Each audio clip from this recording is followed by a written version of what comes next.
Reports the chief of Mimpasem, Ni Todbo Obudai Ampao, and his elders refused to stand when all were directed to rise to observe the national anthem after the arrival of the president. Observing this, President Kufuor fumed and subsequently directed the Greater Accra Regional Minister, Henry Korte, to engage the traditional authorities. Sources say the issue was clarified and the traditional authorities followed protocol in subsequent activities, including rising for the national anthem to mark the end of the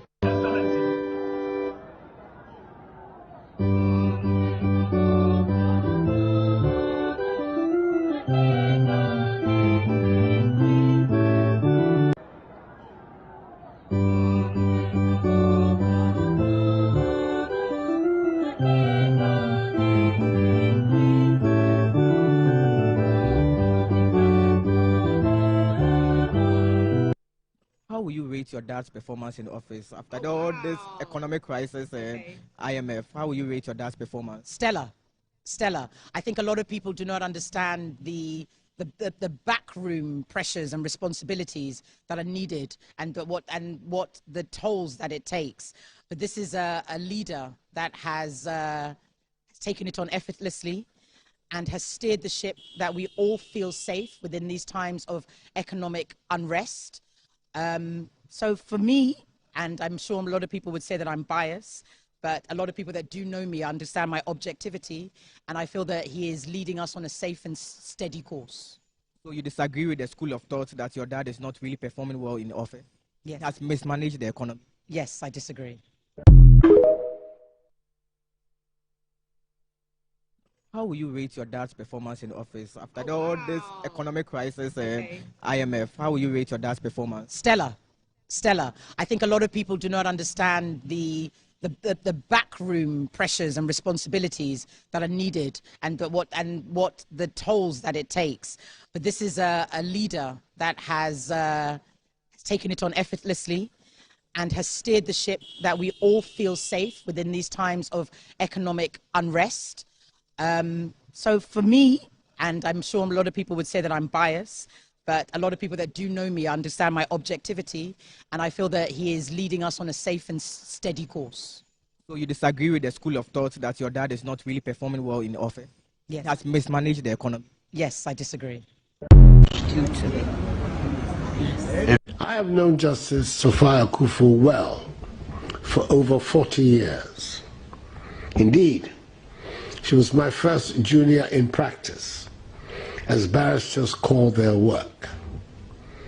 She impressed me considerably with her hard work, her capacity for detailed research, her independence of mind and spirit, her honesty and integrity, her deep-seated respect for the rule of law, and her abiding belief in the sovereignty of Almighty God. I believe these are the qualities which sustained her brilliant career as a lawyer that propelled her to the notice of the first president of the Fourth Republic, His Excellency Jerry John Rawlings, who appointed her to the Supreme Court on 30th November 1995, some 22 years ago. She has been one of the leading lights of the court since her appointment. I have known Justice Sophia Kufuor well for over 40 years. Indeed, she was my first junior in practice, as barristers call their work. She impressed me considerably with her hard work, her capacity for detailed research, her independence of mind and spirit, her honesty and integrity, her deep-seated respect for the rule of law, and her abiding belief in the sovereignty of Almighty God. I believe these are the qualities which sustained her brilliant career as a lawyer, that propelled her to the notice of the first President of the Fourth Republic, His Excellency Jerry John Rawlings, who appointed her to the Supreme Court on 30th November 1995, some 22 years ago. She has been one of the leading lights of the court since her appointment. I have known Justice Sophia Kufuor well. I also want to assure all Ghanaians that no individual or institutional investor, including pension funds, in government treasury bills or instruments, will lose their money as a result of our ongoing IMF negotiations. There will be no haircuts. So I urge all of you to ignore the false rumors. I also want to assure all Ghanaians that no individual or institutional investor, including pension funds, in government treasury bills or instruments, will lose their money as a result of our ongoing IMF negotiations. There will be no haircuts. So I urge all of you to ignore the false rumors. My two cousins, who are both mentally challenged, they depend on our family coupons to buy their medication. This is the two of them. We have traveled 2 hours to get here. For them to join these people who are our fellow Ghanaians to the morning, drive in tractor in the heat to come here today. We got here even late. This is their carer, the lady I owe over 45,000 cedis, who has been sponsoring them because the cost of living has gone high. We want our coupons. It's very simple. It's very easy. Give us our money. We will never come. If you won't give us our coupon, give us our principals. We will do with it what we choose. It's our money. We worked for it. All of us here worked very hard, sweated and toiled. Give us our money. We shouldn't have to come here at this age. Why? You have no heart? Are we not human beings too? I also want to assure all Ghanaians that no individual or institutional investor, including pension funds, in government treasury bills or instruments, will lose their money as a result of our ongoing IMF negotiations. There will be no haircuts. So I urge all of you to ignore the false rumors. My two cousins, who are both mentally challenged, they depend on our family coupons to buy their medication. This is the two of them. We have traveled 2 hours to get here. For them to join these people who are our fellow Ghanaians to picket so that we can have our coupons. This lady's medication alone is over 2,000 cedis a month. Her lab tests, her medical appointments, her psychiatrist to visit her in the house. This lady also has to buy a lot of medication to keep her fit. Is this right? Who do we go to? Who's going to help us? They have been forced to get up early in the morning, drive in tractor in the heat to come here today. We got here even late. This is their carer, the lady I owe over 45,000 cedis, who has been sponsoring them because the cost of living has gone high. We want our coupons. It's very simple. It's very easy. I also want to assure all Ghanaians that no individual or institutional investor, including pension funds, in government treasury bills or instruments, will lose their money. This is the only way government can raise the funds to pay us. Let it be so, and raise funds from the treasury bill and pay this. This is life and death. Government is not paying anybody for anything. Government is not supplying any medicine to any elderly people. Government is not doing anything for the elderly people. They have toil and save. They are not begging for government to buy them medicine. They are saying, my money is with you, give it to me so that I buy medicine. Why should this matter travel this long? Government should find money and bring it. Look, we know in our homes, people even sell their properties to take care of their sick people. People sell their properties. When your wife is in a terrible condition, you may dispose of a property of the family to take care of. Children and family members, we sell our properties to take care of people to live. So the government should do the same. I also want to assure all Ghanaians that no individual or institutional investor, including pension funds, in government treasury bills or instruments, will lose their money as a result of our ongoing IMF negotiations. There will be no haircuts. If government's position doesn't change, would you advise that the group, just as my brother said, sought a solution in court? That's certainly a strong option. For myself, I will. For myself. Okay. So for right? But not on behalf of the association. The association will have to decision. On the back of your answer to my colleague, you said you are not brought up to beg for things that that ordinarily belong to you. You've been a very outstanding member of this country. You've served governments in the past. Don't you think that probably you could have a conversation with, say, the finance minister or the president, as he suggested, and as you are saying, it's an issue of principle. Maybe the principles may just come through when they get a word from you. What am I going to say that's going to swing anything? Okay, what I've got to say, I'm saying. Yeah. Because what I've got to say, I said it on Friday, actually. So, you're comfortable with the backlash? Listen, sticks and stones may break my bones, but blah blah will not hurt me. No, and insults is the weapon with the pin braid. That's all I've got to say. I'm not going to trade.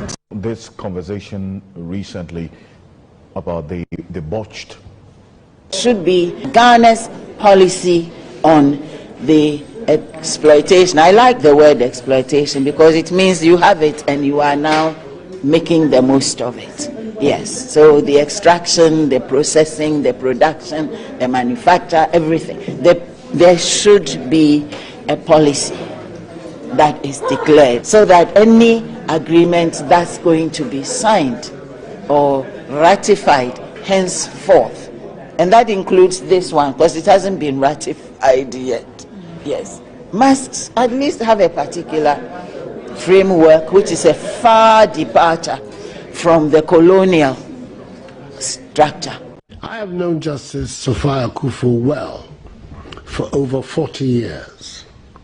Indeed, she was my first junior in practice, as barristers call their work. She impressed me considerably with her hard work, her capacity for detailed research, her independence of mind and spirit, her honesty and integrity, her deep-seated respect for the rule of law, and her abiding belief in the sovereignty of Almighty God. I believe these are the qualities which sustained her brilliant career as a lawyer, that propelled her to the notice of the first President of the Fourth Republic, His Excellency Jerry John Rawlings, who appointed her to the Supreme Court on 30th November 1995, some 22 years ago. This conversation recently. The Institute proposes, in place of the demand. You here this morning? I'm a pensioner. I'm a retired person. Today, Friday, I don't have any calls on my time. And this is a good way of spending my time in solidarity with my peers and my comrades in arms, to put it bluntly. Yes, because as Chief Justice and as a retired judge, I have very good retirement terms. But it's by the grace of God. That is all. And therefore, if others are having a hard time because of this manner in which their contractual rights, me, I'm seeing it purely from a legal point of view, their contractual rights are being threatened, then I have to say something. I have to join them in solidarity. I don't need to talk to anybody involved in it. Their pain is my pain, because I have retired sisters, I have retired friends, and so on and so forth. And when the bell tolls, it tolls for all of us.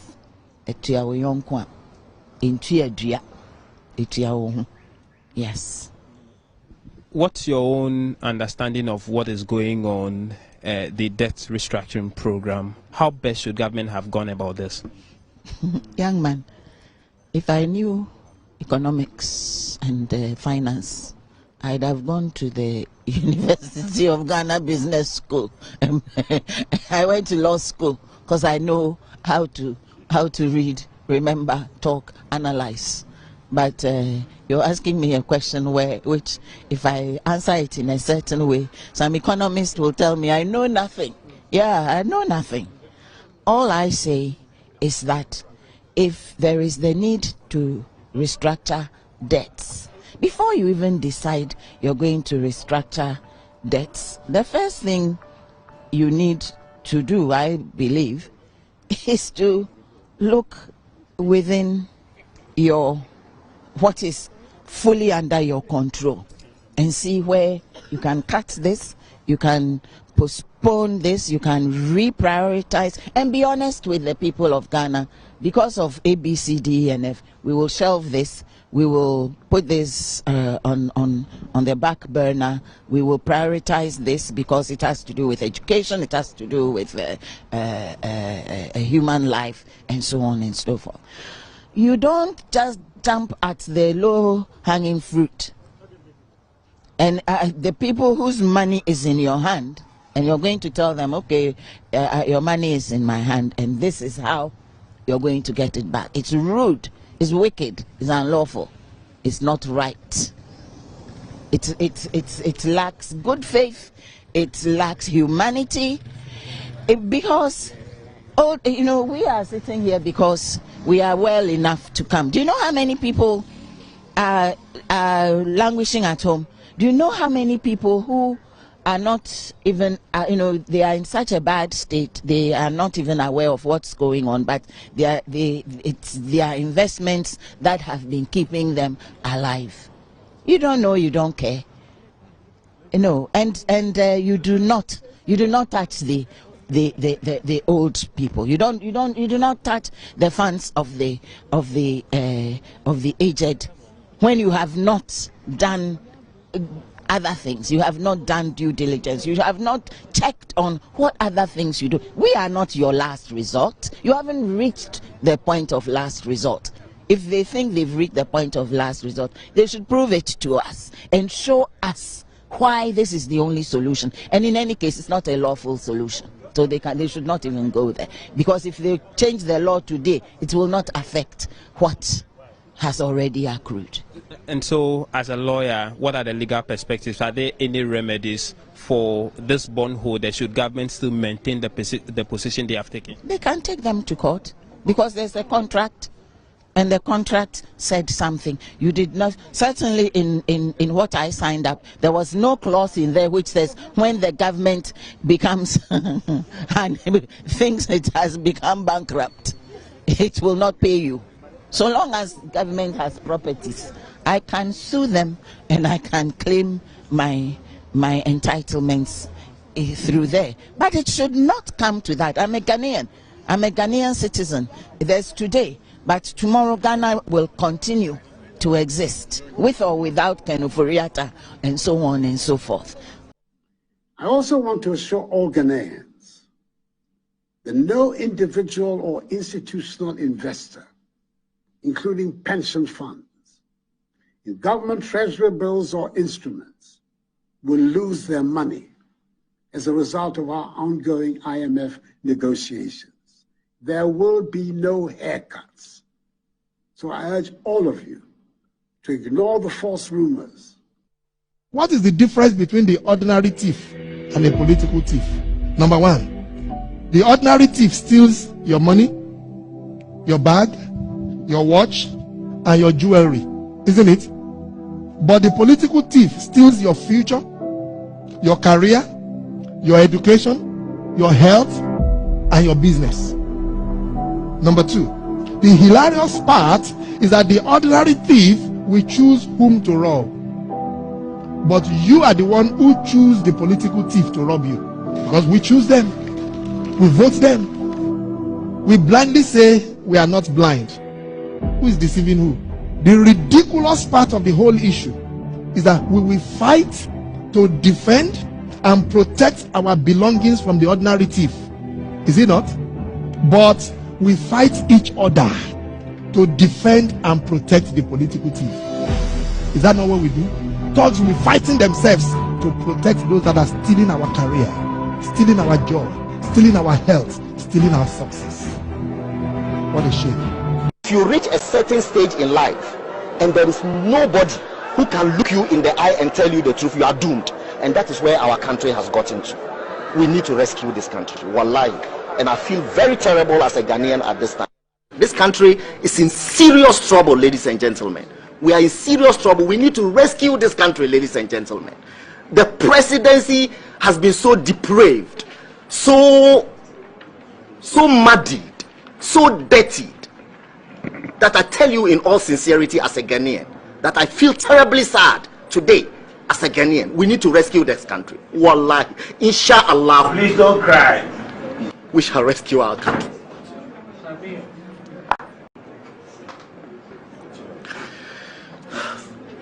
Government is broke, government is broke.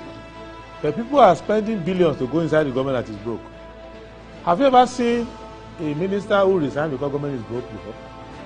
Government has no money. Have you ever seen a governor who said, ladies and gentlemen, when I was elected, I thought the government had money. Now I discover government has no money, I resign. Have you ever seen it? Government has no money, but they are bringing money out at election time. Where is that money coming from? So they are lying. What is happening is that there are two types of wicked people in government. Type 1, they eat current money. Any money they find in government, they will eat it. They are wicked about that one. There is type 2. Type 2, they eat current money and future money. They will say, my term will end next year. When I leave, how will I eat money? Let me borrow money now and borrow money of the future and eat it now.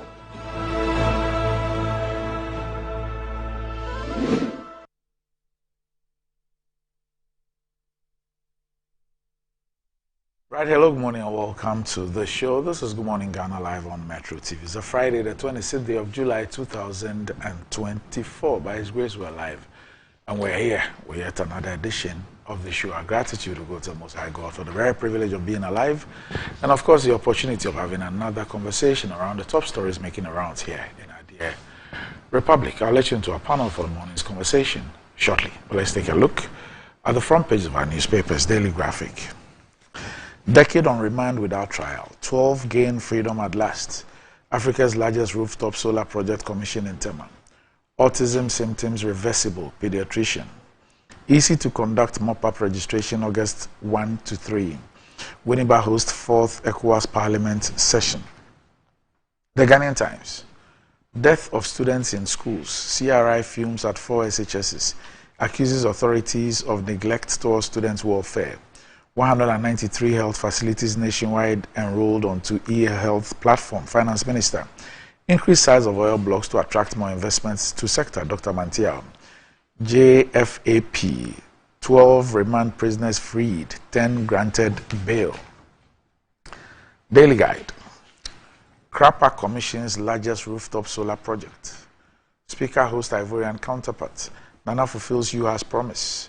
Reform SHS policies to enhance student well-being. CRI. 5,000 KIA to be trained. NEIP boss. The New Weekend Crusading Guide. VRA allays fears over dam spillage. Upon Nkrumah to deliver 2024 Buzia Institute lecture. High Court orders Lands Commission to delete all or die in tow family entries, titles in public records. Okwapeni testifies to NAPO's humility, urges support for NPP running mate. 5,000 KIA to be trained by 2024. Kufuor cancer. Since 2017, government has delivered 1,000 homes to security agencies. The Insight. Salute for Professor Francis Nkrumah. Stop the illegal land grab now. Coalition of law associations bears teeth at government over state capture. Chief Director of Ministry of Defense accused of evading court bailiff summons. High Court orders Lands Commission to delete or die in tow family entries and titles in public records. Apostle Agbelenyo speaks on Supreme Court ruling on LGBTQI. The Inquisitor. Roman Ridge Development. Guy men in court on the prowl to grab government bungalows. NDC storms Tamale for campaign launch. Okwapeni confident in Napo to assist DMB as he extols running mate honesty. Using dildos and vibrators to please yourself still unlawful. Supreme Court. Coming up, Mr. Thomas Kofi Alonsi and the no cause for alarm. VRA engages communities on emergency preparedness plan. Big Togo, Bagbin, pledged to deepen parliamentary democracy in Africa. Upon Nkrumah to deliver 2024 Buzia lecture. Kwapeni offers support for Bawumia Napo ticket. The Daily Searchlight. Election 2024 debate. NPP MPs chase Mahama. Mahama is the past and the future. Bawumia. Ousmane Kralo still fights back. Paris $50,000 claims against Duquesne. Secretary also NPP gives Bagbin 1 week ultimatum over sacking of MP from Parliament.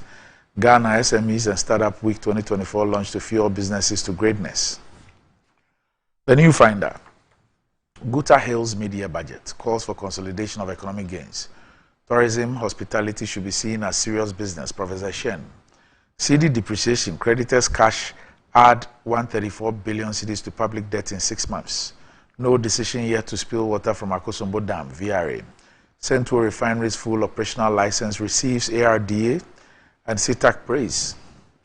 Daily Post. NPP embarks on dangerous roadmap in desperate attempt to avoid looming defeat in December. Botched Senate Hotels deal. They run down the institutions, do sweetheart deals, and distribute among themselves. So fire a Kufuor. Bawumia wants to debate Mahama to resurrect his dead political career at Dongo Jabs. The Catholic Standard. New debt forgiveness to bring hope. Elderly play critical roles. Media budget review presented. 4 imposters ordained deacons. COPAB to hold First World Summit at UN. Put needs of citizens first. Bishop Louis. And that's about it for the front pages. We're back shortly.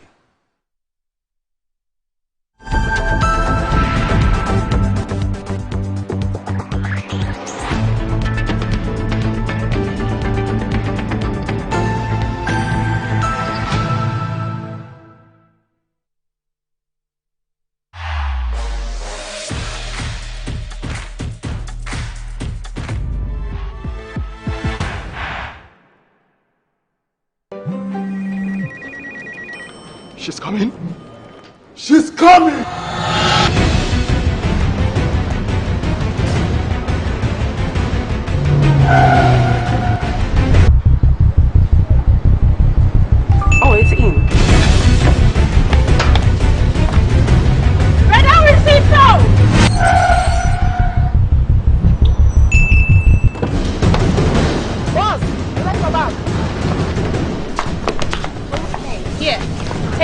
coming. I know. Go to the pharmacy now. She's coming. Oh.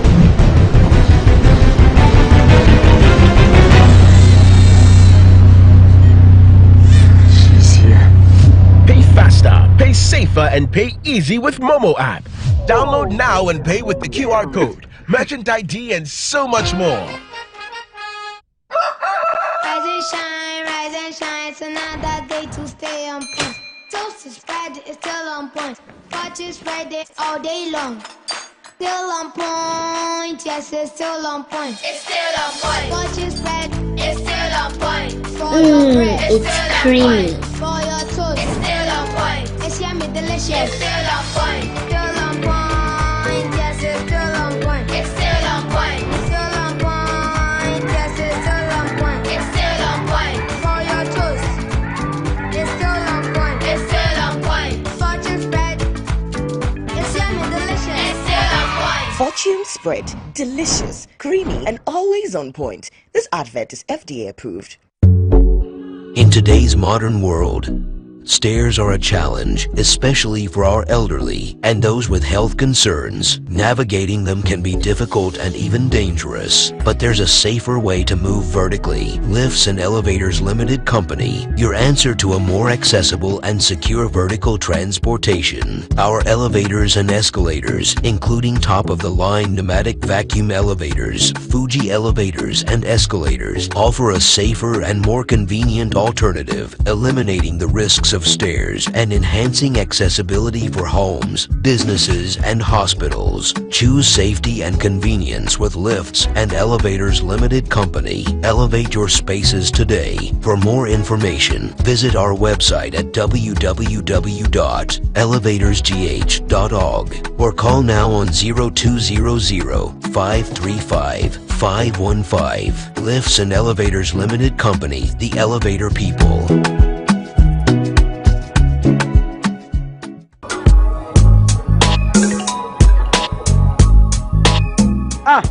Customer, I don't know who to say. Malaria been actually me, man. No more man, still. One give us. Give us a solid. Yeah, sorry. What rest of so give us here and don't come down. But so good as so. But tomato give us the and some down. Give us a bad mixture. Maybe I try the and some down.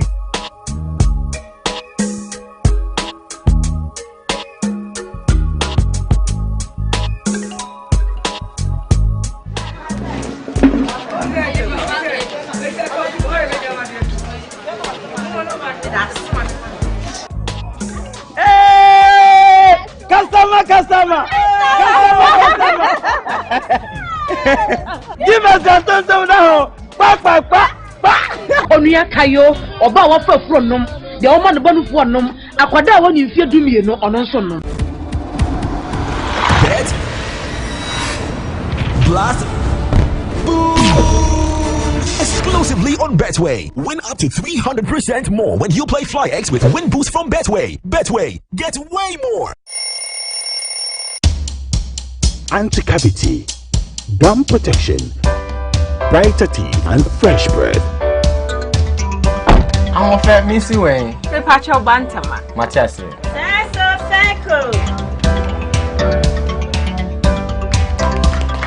It's her smile, the fresh breath. Me jidi say we use Cal 360 toothpaste. Some kind. Cal 360 toothpaste. Guys, here, Cal 360 toothpaste. It's a gum protector. Onim jom kasa. Ile hosen. Cal 360 did the way. It's cool mint. Gives me fresh breath and your confidence booster. You will see so feeling to when you know Cal 360 toothpaste. Happy smile. Cal 360 toothpaste, anti-cavity, gum protection, brighter teeth, and fresh breath. Cal, happy smile. This advert is FDA approved.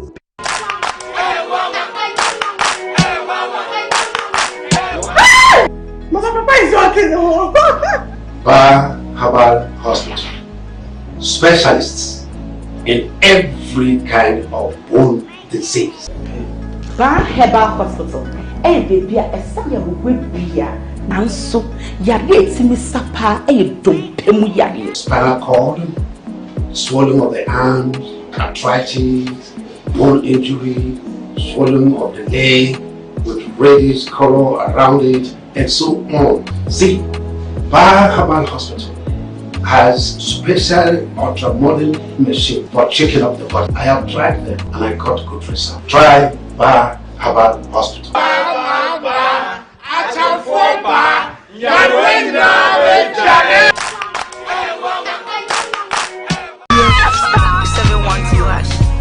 Here is to the friends who took the chance with no regrets.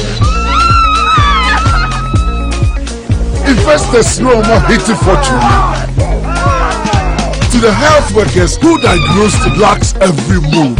And then to the hard guy who couldn't hold his emotions. To the passionate fan who couldn't contain his joy. To the seamstress who turned her hard-earned stitches into a bundle of joy. And now, here is to you. Your next big win is right here. From 1st July 2024, dial *712# and password tickets as a group individual to win in the community draw or the grand draw on the 30th of November 2024. Unlock your luck with *712#. By the NLA on the Caritas platform, not for persons below 18 years. TNCs apply.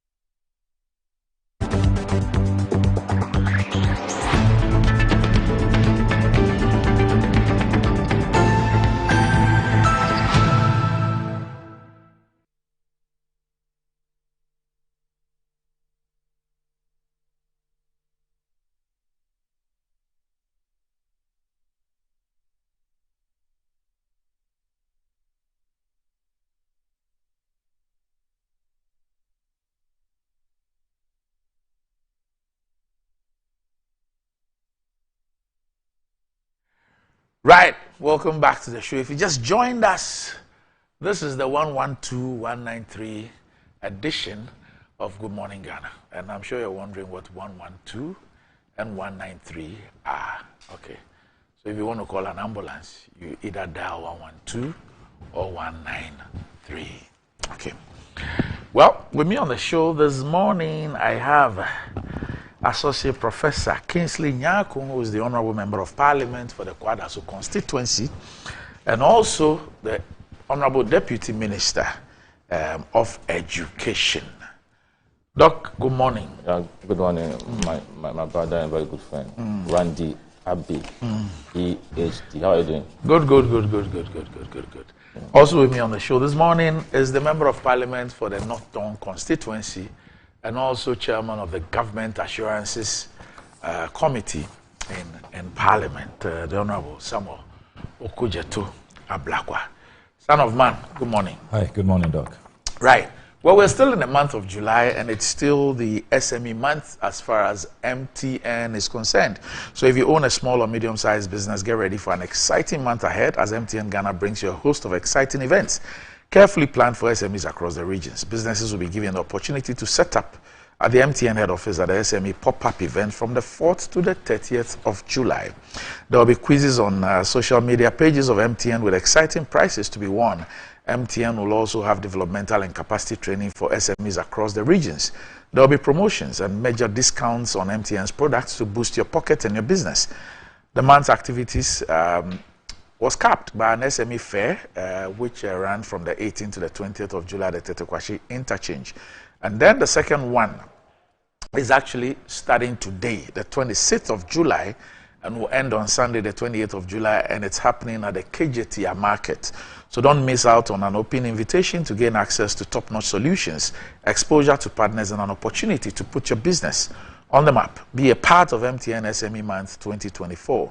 Contact MTN today via call or WhatsApp on 308-111, 0244-308-111 to know more. And the recommended family toothpaste, which will take care of all your family and save you some money, is KL 360 toothpaste, and it's approved by the Food and Drugs Authority. KL 360 toothpaste provides you and your family with all-round dental protection throughout the day with freshness. KL 360 toothpaste is good for kids, children, and adults. Let your family be a proud family when they step out by constantly using KL 360 toothpaste. KL 360 toothpaste brightens your teeth, prevents cavity, and with its cool mint gives you fresh breath throughout the day and protects the gum from decaying. For consistency and quality, use KL 360 toothpaste. KL 360 toothpaste is another product from Samara Company Limited, producers of Sasos, available in all supermarkets, malls, and provision shops. Call Samara Company on 0246-864-798. KL 360 toothpaste, happy smile. And enjoying the fruits of your labor is as important as enjoying the mansions of your labor. However, the pains of climbing the stairs when not exercising could be challenging irrespective of your age, but worry no more. Lift and elevators have got you covered with the best portable American pneumatic vacuum elevators on the market today. It's a simple, self-supported elevator for both homes and offices, and guess what? It can lift your goods too. Wheelchairs can fit in, and they come in 3 custom-made models. It is affordable and can be installed within 3 days. Visit Lift and Elevators at Sakumano, or just call them on 0200-535-515 or send a mail to elevatorsgh@gmail.com for consultations and the best solutions in easy vertical movement. All right. So, Doc, let's start off with okay. So there's an interesting scenario here. So Doc is a Deputy Minister of Education. The son of man is a former Deputy Minister of Education. Okay, and they are both members of Parliament. The information one. Okay. Deputy Information Minister. Education was his last job. Okay. It's a he has top post, so he has top post. Yeah, 2 deputies. He's the son of man. Yeah, but I'm sure he has found a place to lay his head. That's a good one. That's a good one. Son of man. I can't lay my head in. That's a good one. You know, it took me 6 seconds to get to get the catch. I'm just learning some aspect of your mischief. So. Oh. Well, that's not a compliment. Anyway, let's start off with Parliament. The major issue, as far as Parliament is concerned, this week had to do with the media budget review. Doc, let me hear you. I mean, what I've been asking your colleagues is, what is in it? I mean, what should excite us about it? What should give us any hope or confidence in government and the economy with respect to what we're told in the media budget review? Randy, good morning to your good self. Right. My very good friend, son of man, Honorable Samuel Kujoto Ablakwa. Right. My revered viewers, my constituents, from Kwadaso, they have made me whom I am. So I owe it to them, and I thank them for their continual support of me. Randy. Yes, sir. So let me start off by reading paragraph 7 of the statement that was made by the Honorable Finance Minister, Honorable Dr. Amin Adam. It reads, Mr. Speaker, the last 2 years have been extremely challenging globally, and Ghana has not been an exception. The difficult economic environment has truly affected businesses and families, particularly the vulnerable in our society. And I think that this statement was expressed in humility, the minister admitting that we find ourselves in difficult and challenging times, how businesses are going through challenges, the vulnerable in society, and largely these were largely caused by happenings that we know globally, COVID-19 pandemic that brought, twofold consequences: the positive aspect and the negative aspect. The negative aspect disastrously affected us, and the vulnerable also were impacted. So this remorse, empathizing with Ghanaians, for me, was remarkable, showing how the president and his government are sensitive to the plight of Ghanaians at the moment.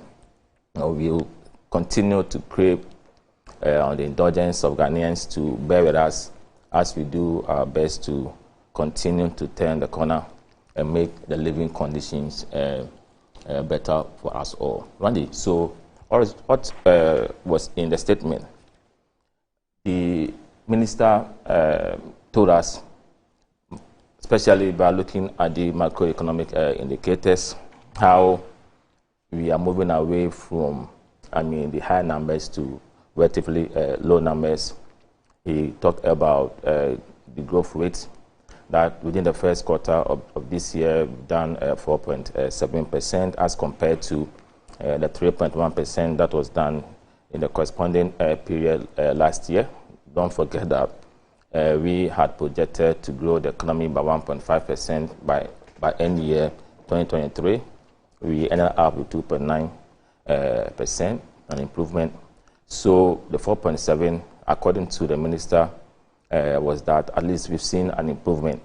And the question is, can we do better? Of course, we can do better. But the 4.7 is a sign that some form of, depending also largely on circumstances and situations that we find ourselves. We can even do better than what we have projected. It can be worse, but we are hoping that we can get what we have projected at 15%. Once again, he spoke about our international foreign reserves, and that we, as of June, we've been able to do 3.1 months of import cover as compared to the 2.5 months regarding the corresponding year, that is 2023. So we've also seen some form of improvement in our international reserves. He spoke about the exchange rates, our cedi depreciation, and that, as we speak, the cedi has fallen by around 18% as compared to the 22% same time last year. So, these indicators, Randy, show that we are moving away from, the difficulties moving forward. He also talked about, for example, the 10 billion cedis that was given to pay to bond holders. I think I think 12 billion cedis that was given to bond holders. He also talked about the IMF program, the debt restructuring, and the gains, Randy, we have gotten out of that. Randy, don't forget that, we were able to restructure $5.1 billion of our debt with the official creditor committee led by France and China, and we got a fiscal space of about $2.8 billion that we have deferred. Okay, so between 2023 and 2026, we're not going to make those payments. So this is a benefit that will give us some fiscal space to operate, so that we can cash in on some stored projects. One significant aspect of it was how we're able to get debt forgiveness on our Euro bond debt. Out of the $13.1 billion, we got debt forgiveness cancellation of $4.7 billion. In addition, we are going to get $4.4 billion in fiscal space, so that we can execute some of the outstanding projects that we are supposed to embark on. Randy, and again, he talked about projects that are still ongoing. Okay, Doc, could you please hold on the projects? the projects. Yeah. So you take off from there. No problems. Okay. No. Talking about the fiscal space, you gave me two figures. One has to do with Eurobond. Yeah, the 4.4 billion fiscal space we got from that. No, you were referring to the debt forgiveness. No, the debt forgiveness is the 4 point something. Yeah. Then you were referring to fiscal space of some 2 point something billion. Okay, that was the deferred payment. Yeah, that was the 5.1 billion restructured debt with the official creditor committee. Yeah. So the deferred payment is what, 2 point something? Yeah, 2.8. Which is 2.8, which we'll start paying in 2026. Yeah, after 2026. Okay. Yeah. Now, and then you referred to another one. The Eurobond one, yeah. That one too has a deferred payment of how much? $4.4 billion. Okay. $4.4 billion. Yeah. Which will start paying where? The same period. 2026. Yeah. Okay.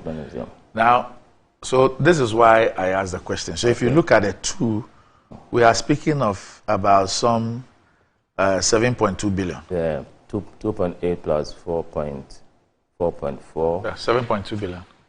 7.2 billion. Okay. Yes. Which we will start paying from 2026. Yeah. Okay. Now, did the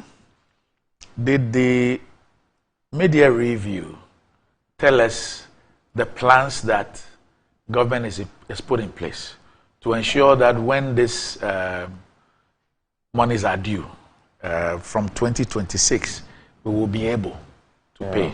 So what the minister read to us was an abridged version, and he told us that the hazard should capture the entire one. As we speak, I've not seen the full statement issue. Okay, maybe the plans and the formula you are requesting might be captured in there. But for me, the good news is that if the space, Randy, that it offers us, Randy, this country. Do you know why I asked the question? No, I don't know unless you tell me. So the reason I asked the question is that, we announced debt default November 2022. We are here in 2024. So even though we have not been servicing our debts with respect to these ones, we've not been servicing our debt since November 2022. We know the kind of situation that we still find ourselves in.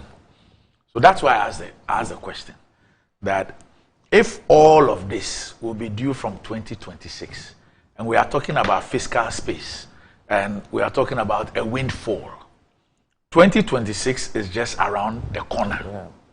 So obviously, there ought to be a strategy which says that on the basis of this fiscal space and the windfall, this is what we've put in place to ensure that we are going to set this aside to make it possible for us to be able to. That's why I asked the question. I agree with you. That's why I also said that, because you asked me whether the plan was in the document and I said that what we were ready to know. Probably it might find expression in the full one. If it's not there, I'm sure the ministry will have a way of dealing with that. Because at the end of the day, you have some fiscal space. You also have obligation afterwards. What are you going to do to ensure that the benefits are sustained, so that you don't get to 2027 and you are still struggling? Largely, the interventions the government will put in place will determine that if we are able to strengthen our city, I'm sure that the volume in terms of how much we are supposed to pay will come down. In the media policy review, we also saw that, for example, plans to reintroduce road toll and bridge tolls. For me, if it is done well and done efficiently, from 2025, we should be able to rake in additional revenue to help us deal with some of these issues. The integrated property system, if it is done well, I'm sure it also will give us some fiscal leverage. So these are some of the new things. So if my friends in the NDC say that there was nothing new in the budget, I'm scandalized, because obviously there are some goodies captured running in the run. You see, when we took over, before we took over, this country has been on IMF program, I think 16 times. I think it's the 17th time. And you know that in July 2009, we signed onto an IMF program. July 2009, if I'm not mistaken, there was an IMF program. Then 2015, an IMF program. So within the 8 years of the NDC governance, we went to the IMF on 2 occasions. That one should tell everybody that this country was not doing well for the NDC to suggest that the economy has been run down. 2 times we went there, and all the debt. What was the nature of the July 2009 one that you speak about? What kind of program was that? It was poverty reduction growth strategy. You can check. So it was a 3-year extended credit facility between 2009 and 2012. So before we could even exit, then we started another negotiation in 2014 for the 2015 one. So the records when they showed that the previous administration was struggling to put the economy on a sound pedestal. So we came in. Really? What I'm telling you is, you go check. So we came in and we put in interventions. One of the interventions we put in place, the idea was to help us grow the economy. So we began. Then the unexpected happened, and nobody can dispute the fact that we had average growth 3 years on 3 years on the trot, growing by 7%. That is a fact. We brought inflation from 15.4% to below 10% for several number of months. We recorded trade surpluses before COVID-19, 3 years consecutively. One day we were able to achieve all these. Our interest rates were down. At the point the interest rates came down to around 13%. One day the interventions that we put in place, all of them help us to create some jobs. Okay, the 1D, 1F. I'm told that as we speak, about 170,000 jobs have been created. The national identification system that we roll out has also created some jobs. Every district has workers working in there. The national ambulance system has created jobs. The drone delivery system has created jobs. Planting for food and jobs has created. So I'm saying that we deliberately decided to roll out interventions that will create the free senior high school expansion with the double track. About 100,000 teachers were created. So I can mention notable, visible interventions that created jobs. Deliberate of them. If COVID-19 are not certain, and all this happening between Russia and Ukraine, I'm sure you'll have gotten somewhere. But that is life. In life, you can have very good plans, but there could be obstructions. The obstructions can derail your plans. These are normal in life context. But within the NDC period, there was no major adversity. But I want my good friend, son of man, to tell us notable interventions that were rolled out, apart from employment in government. When I was talking about things we've done, I didn't even mention recruitment in state institutions. But I was talking about interventions that were rolled out. So going back to the media policy review, the minister told us still ongoing projects are being pursued. I live beyond Kwabena. So the Ofanko and Sawam stretch. The road is going on. The 3 bypasses on the Accra Kumasi highway, the Kompanoche maternity block, is being done. The Keta water system, is being done. So many things are going on in the country. The completion of the Prempeh, the first international airport, the Yakubu Tali International Airport in Tamale. One the interchanges that are being built, Obechebe Lamte interchange is going on. The flower port at the Tamale, it has been done. Swami, it's going on.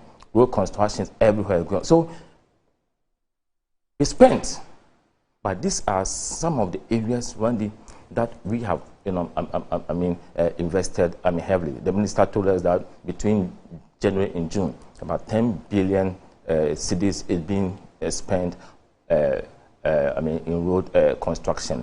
8.2 billion cedis, is going to be used to support a small and medium enterprise in this country. So that we can spur growth, create more employment in our society. So, Randy, good news in the budget. There are difficulties, we admit. We are remorseful about that. However, we have signs of hope, progress captured, in this budget. I remember, I know that fuel prices are high.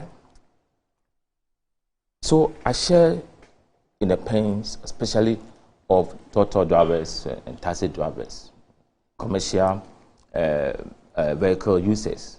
But Randy, I remember vividly that in 2014, in this country, we were queuing to purchase fuel products. Fuel products, gas. We were queuing. And I cannot single out any catastrophic event that happened in the world that affected us. None. But under this dispensation, with all the difficulties, our lives are on. At least we can boast of relative power supply in this country. So this is the story that the budget made us to know. And my friends are saying that, there's no need to boast for this debt restructuring thing.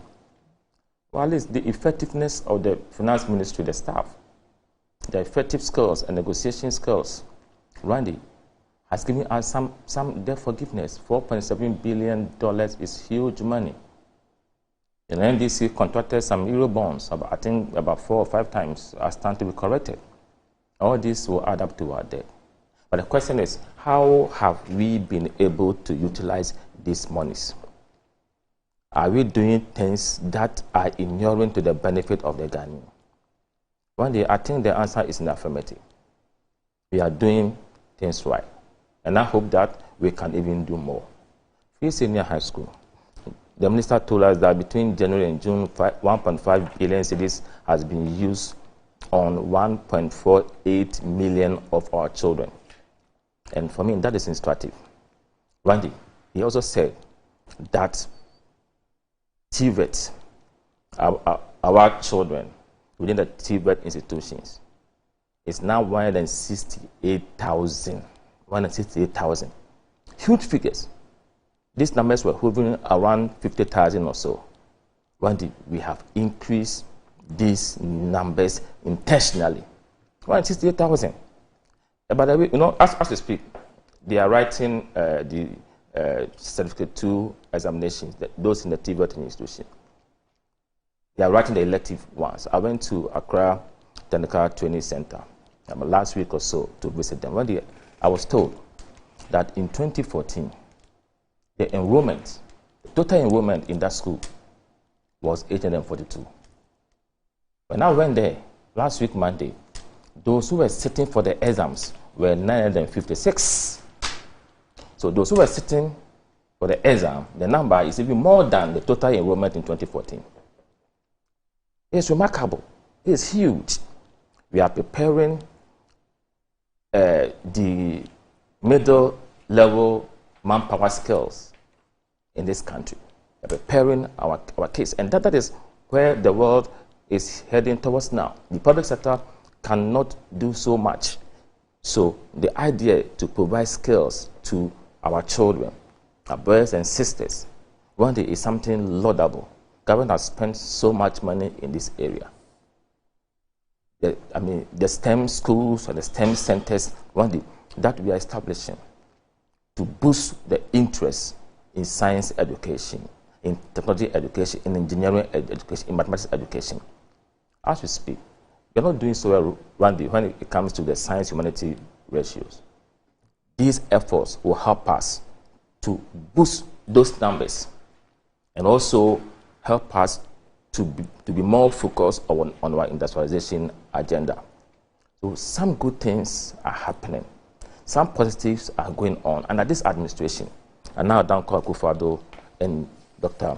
Mamadou Bawumia, who is likely going to be our next president, they are doing so well. And I'm sure Ghanaians will appreciate it and based on that, give Dr. Bawumia the opportunity to lead us. So Randy, so this is a story. The projects, you know, I mean, we've done some of them. Randy, you know, 2008, your good friend, President Kufuor, helped us to get agreement on the Eurojet projects. Did about 8 of them. NDC 8 years, none of them was completed. None. Ekume is one, eh? Not even Ekume was completed. I know that as we speak, some have been completed. I know hospital is not completed. Randy, Konongo Hospital is completed. These are inherited projects that we've been able to complete and they are benefiting the people. Randy, so I think that regardless of the difficulties we find ourselves, regardless of the challenges, the government is still up to the task of delivering good fortunes for the good people of Ghana. And I'm told that there's a road Takwa did to Aguna Kwanta. These major roads Randy are being done. The government has done a lot. They're doing the system that is helping us on the medical supplies. I mean, these are laudable interventions by the government. So if you ask me, what was in the media policy review, these are some of the issues I can recollect of the CAF. Maybe there will be some other specifics for us to look at. But I would say that so far, so good. We can do better. That's why Ghanaians gave us the mandate. And by the grace of God and dint of hard work, we will continue to deliver to the satisfaction and benefit of the Ghanaian people. All right. Okay. Son of man, let me hear you on the media budget review. Yeah, Doc. Let me extend very warm regards to our viewers and your good self and the Honorable Kingsley Nyakon. By way of preliminary remarks, my brother said that he hasn't seen the full document, so perhaps there may be some strategies in the full document for paying the debt relief, which will mature in 2026. I want to be generous enough to offer a copy of the full. Were they not pigeonholes? Yes, they were pigeonholes. I'll pick mine. I'll pick mine. It's a left parliament to the ministry, so. And I can assure you that when you go through the entire document, including the appendices, 535 paragraphs and the appendices. I've gone through the entire document, which is about 110 pages. There is no strategy for the next government leaving money behind, as President Mahama did with the sinking fund, IF and others. For you, it's all about borrowing to spend today, how we can get debt relief and blow it today. There's no plan for the future. You are not thinking about the next generation. And this document bears me out. All you have done is to kick the can down the road and saddle the next government, the next Mahama NPP government, Opoku Ajiman NDC government with all of these debts. So even before we take office, our official creditor committee partners will be expecting that in 2026, the debt relief of $2.8 billion paid them. You're making no provision for that. Then the Eurobond holders will also be expecting that by 2026, $4.4 billion.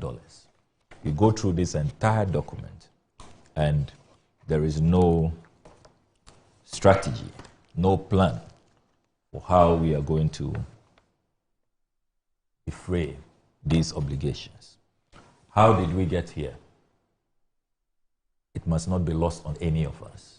We got here because of reckless borrowing. In Parliament, consistently, we cautioned this government. We told the Honorable Kufuor that this borrowing binge, this his penchant to borrow recklessly, it will lead us into the abyss. And that's where we are now. He didn't listen because he had vested interests. The more he borrowed, the more the percentages for his business interests and collaborators in the name of arrangers' fees and all kinds of percentages. Now, here we are. We have saddled this country into the biggest debt crisis in living memory. At a point, our debt to GDP ratio in excess of 100%, something I haven't seen in my entire lifetime. That is what you saddled us with. And if you look at the public debt situation, it is worsening, at least from January to June this year.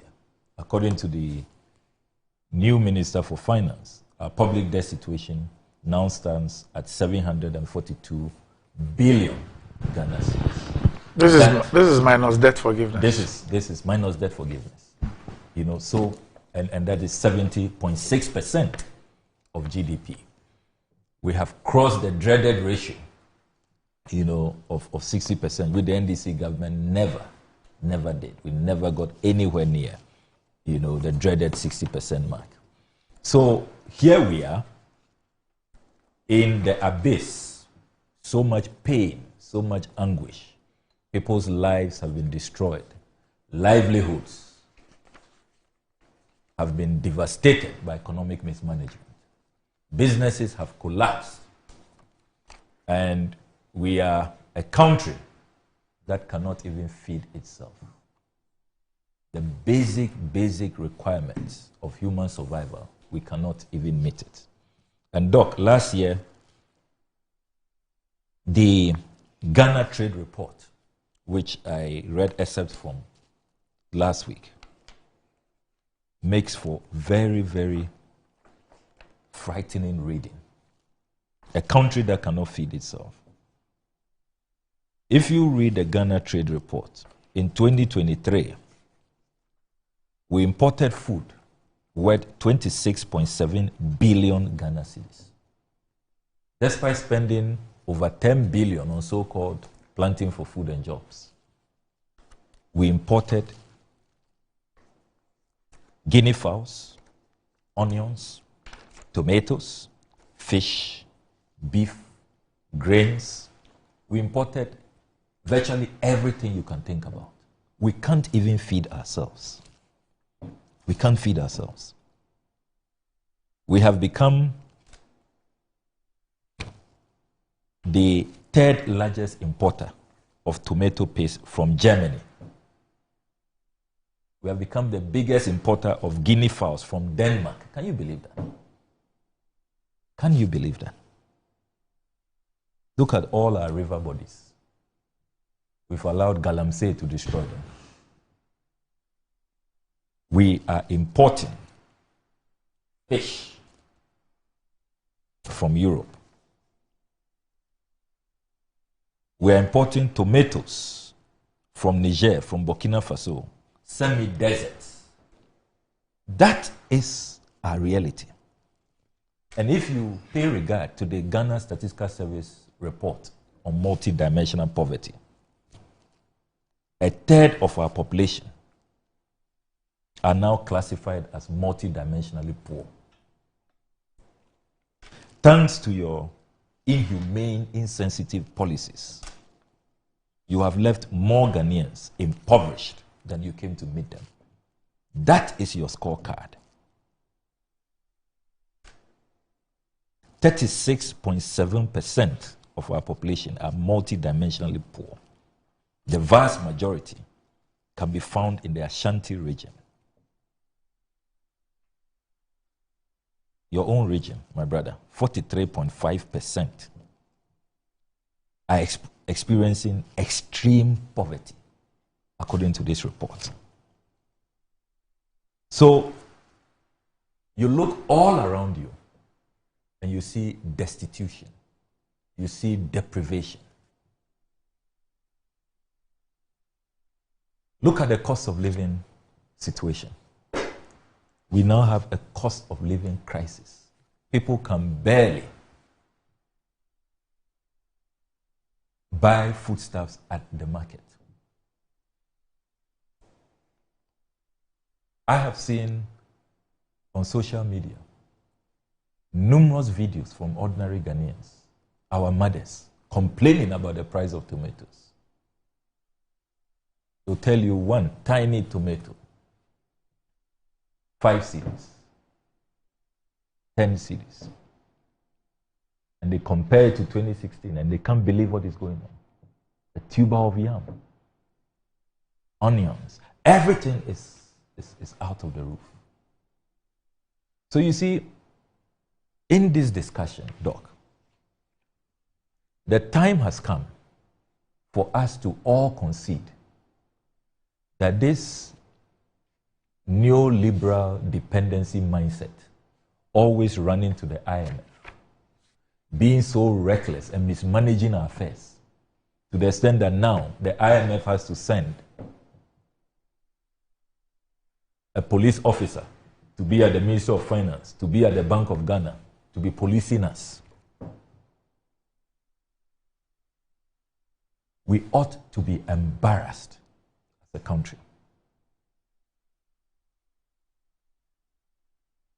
If we do not break free from the shackles of dependence, nothing will change.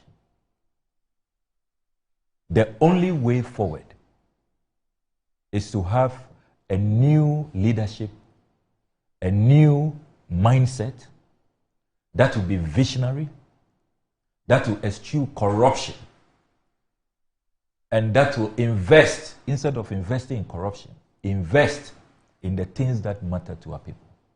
How can we have so much arable land, have a great climate, we have amazing climatic conditions? You can have 2 farming seasons, 3 farming seasons. Many countries that we are borrowing from and we are importing food from don't have that. They don't have the kind of land we have.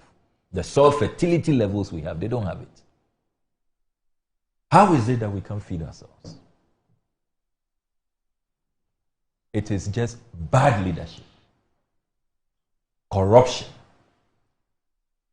prioritizing what we shouldn't prioritize. That is what has brought us here. All of the monies that have been borrowed, the debt stock which has gone up from 122 billion to 742 billion. If you ask them, what have they used this money for? I mentioned some of them. The over 600 billion they have added to the debt stock. What have they used it for? President Mahama was not this lucky. Didn't have these oil fields. All of these monies that have come in. He kept talking about global situations, the pandemic, and conveniently refuses to talk about the over 30 billion cedis that came in because of COVID. The huge sums of money that poured in, which Auditor General report after Auditor General report shows that it did not even go into managing the pandemic. Again, diverted. The canker of corruption continued. They shared the money amongst themselves like confetti. Some of them have since confessed publicly about what they did with the COVID funds. So President Mahama was not this lucky, and yet we see Terminal 3. We see the whole airport. We see the Kumasi airport, the phase 1. We see the medical facilities. Where is your equivalence of the UGMC? Where is yours? Where is your equivalence of the Ridge Hospital? Where is yours? Mention one. President Mahama was nowhere near this lack of 742 billion. Where is your Shai Osudoku Hospital?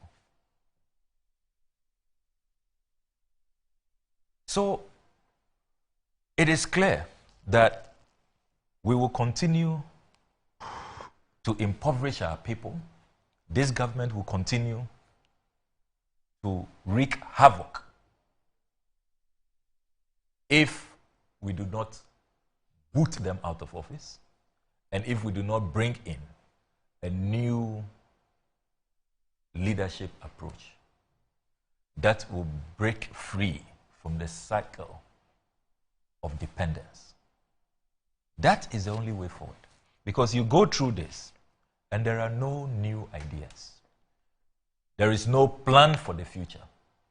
And you see, Doc, the sad part is that their flag bearer, he was talking about Dr. Baumia, who had been presented as having the magic wand. They told us that it is because Ken Ofori-Atta was not listening to him. Now, he has his protege as the finance minister. So we thought that some of the things he has been saying on the campaign platform will reflect here. Only for us to see that it's the same Ken Ofori-Atta approach.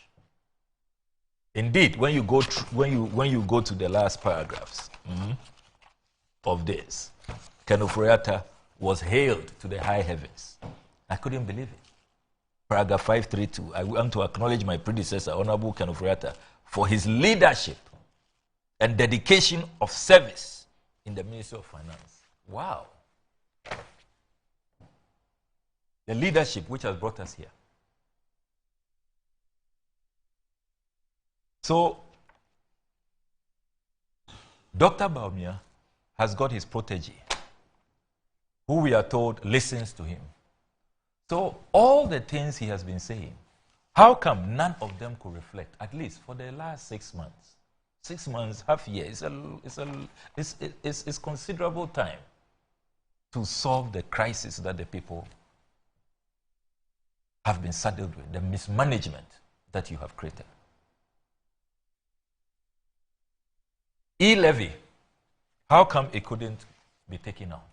Dr. Baumia has been very loud on that he doesn't support the e-levy. You go through this media review and there is no tax relief. I don't understand, Doc, why we should be the only country after 2 years of the WHO declaring that COVID is no longer a pandemic. We are still paying COVID levy. Why? The Minister of State at the Finance Ministry says that the effects of COVID still lingers on, and that we are even still paying for vaccines. They have no respect for us. The effect of COVID is only on Ghana. It's only on Ghana. When every other country, you cannot find any country that imposed taxes to manage COVID that still has those taxes. They have no respect for us. No respect for us. Why should we still be paying COVID levy? Why should we still be paying sanitation levy? Over 40 taxes. And talk to the average Ghanaian. Everybody is complaining about the excruciating pain that these taxes are causing. Have you imported items lately? I'm in the process of clearing medical equipment that I ordered for my constituency. And I'm scandalized at what I have to pay. And this is charity work. You are not going to do any business with it. It's not for profit. You try to import a vehicle now, and you pay more than the cost of the vehicle. Dr. Bamia intro should reflect in this document. Then we see good faith. Then we see, even if you can't do all, at least one small, even start a gradualist approach. Then we say that, okay, this money is being sincere.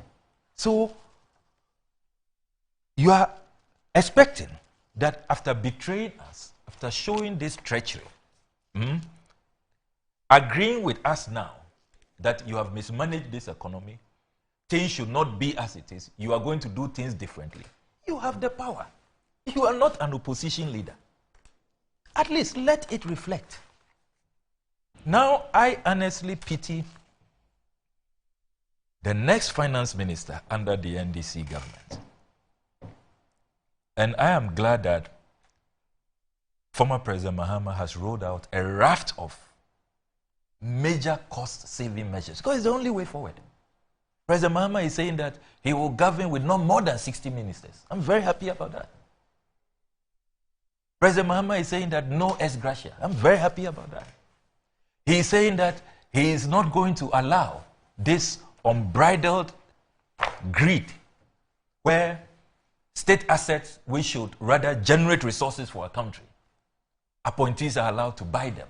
He has publicly declared that none of his appointees will be allowed to buy state assets. The state assets will be made to work. Have you read the SOE's report? The latest report from SIGA. All these SOEs are being run down. And I agree with her ladyship, Sophia Kufuor, who spoke yesterday and spoke our mind. God bless her. She said that these SOEs are deliberately run down so that they turn around in sweetheart deals and buy them. They own them. They are not good for all of us, but they are good for a few politicians. God bless the former Chief Justice. And I am glad that some of the policies to expect under the next Mahama administration is that all of these things will stop. The wanton dissipation. State assets must be made to work for all of us, to generate profits, to create jobs, and to revive our economy. It's the only way you can pay for things like this, all the debt that you are living for us. So as I conclude, Doc, as I conclude, let us not forget that we are where we are because of economic mismanagement. And that economic mismanagement, at the heart of it, is corruption, naked corruption and thievery. And I'm glad we'll be going into the ambulance discussion soon. Right. It is things like that, $58 million on National Cathedral. Imagine what $58 million can do on this economy, in this economy. We've used it for a pit. If we had invested that in the agri sector, you think this would be the Ghana trade report? That we are now importing guinea fowl from Denmark? Importing food from Germany? You think that will have been our situation? If the $12 million that we can't find in the name of Pualugu Dam, nobody knows what work was done there, and yet $12 million has been paid. Ejapa, $12 million in London, blown in London. $2 million on SkyTrade. We are still looking for the South Africans who duped us. $2 million, we are looking for them. The Shonky Sheikhs who said they were going to give Ajimamenu Sputnik V vaccines. $2 million. We are looking for them.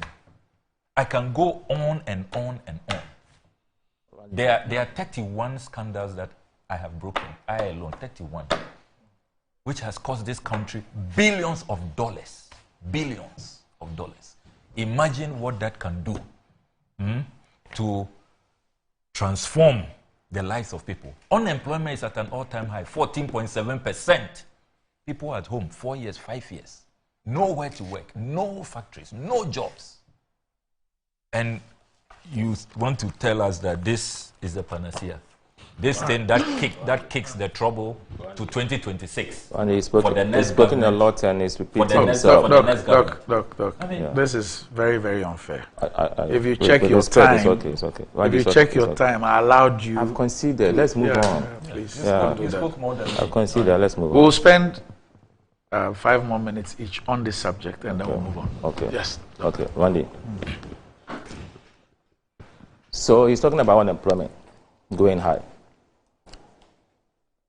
Son of man, can you tell me the specific interventions that you wrote out that created jobs for the youth, for Ghanaians? Can you tell us? Many. I'm saying that. Can you tell us? The hospitals we built. How many Son of man, I'm saying that. Give us specifics. What you did to deal with the unemployment challenge we are having. The regional hospitals. That's we were in this country. That's specific. When Rashid Pepo told the youth to go and cut grass, go and collect stones and stamp on the roadside and sell. Is that how you create jobs? You don't know that up to now, your government gives contracts to the youth to go and do weeding, please, and to clear the roads. About that with respect. I'm saying that if you had established factories, the number we have done now, I'm telling you that the unemployment challenge would have come down. You don't know about the Ghana Gas project? I'm saying that the number of factories we have established that are creating jobs. All your factories together. It doesn't get to the Ghana Gas project. I'm saying that you didn't put out interventions, job creation interventions to help our youth. Well, Ghana Gas hasn't employed anybody. Hold on, Prof. Ghana Gas hasn't employed anybody. Let's sort this out. I have time for you. If the data says that by 2016, the unemployment rate was 8.7%. Yeah. And today it says it's 14-point-something percent. 14.7, yeah. Must the creation of jobs not reflect in the data? 2016, we took over power in 2017. Yes.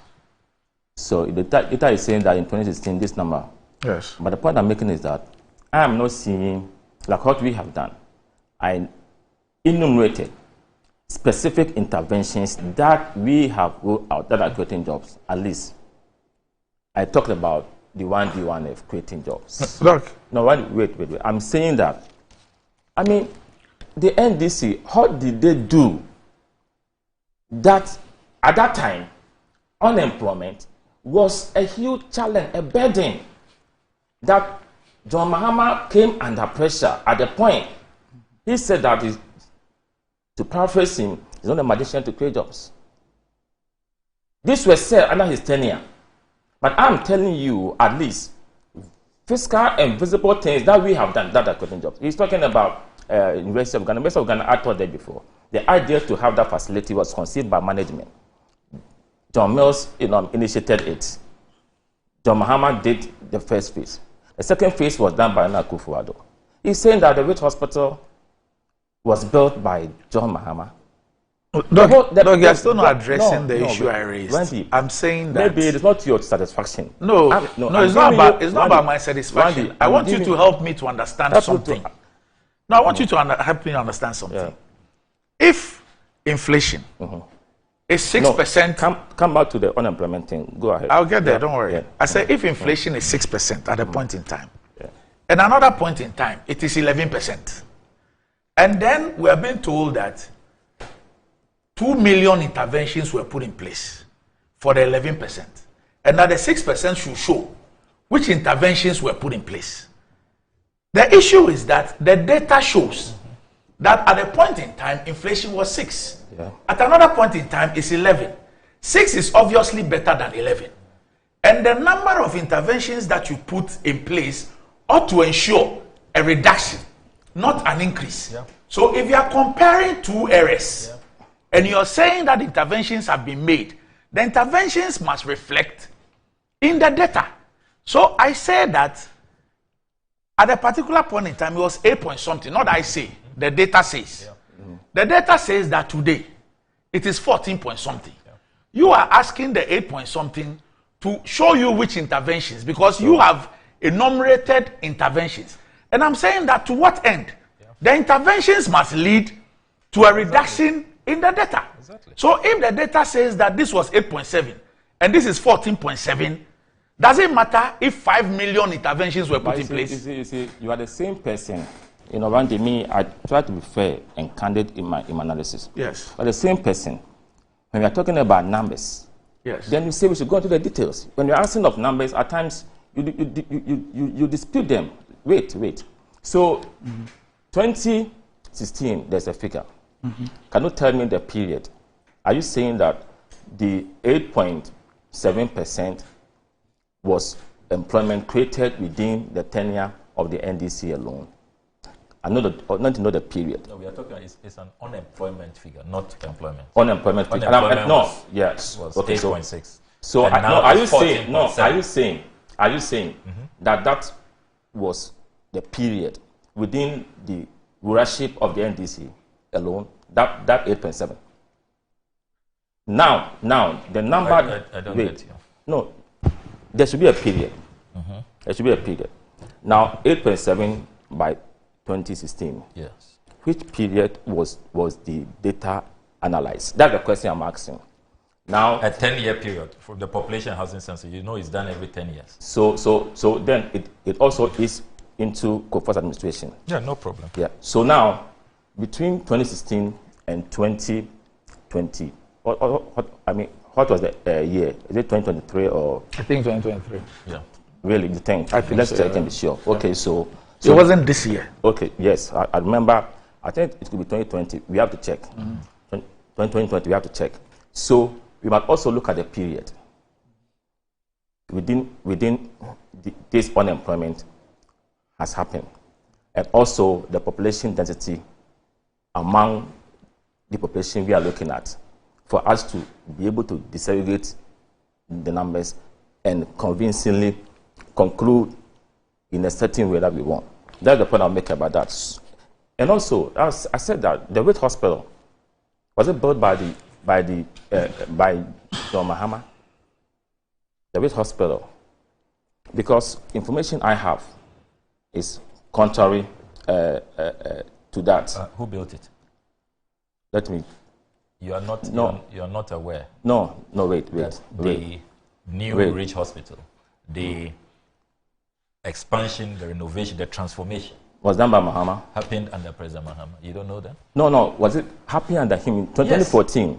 But you see, major upgrade and rehabilitation of regional hospital. You know, Ridge Hospital was built a long time ago. Yes, the upgrade and rehabilitation of Ridge Hospital is being funded by HSBC Bank and Exim Bank of USA and constructed by Bugres Batments International at the total cost of this.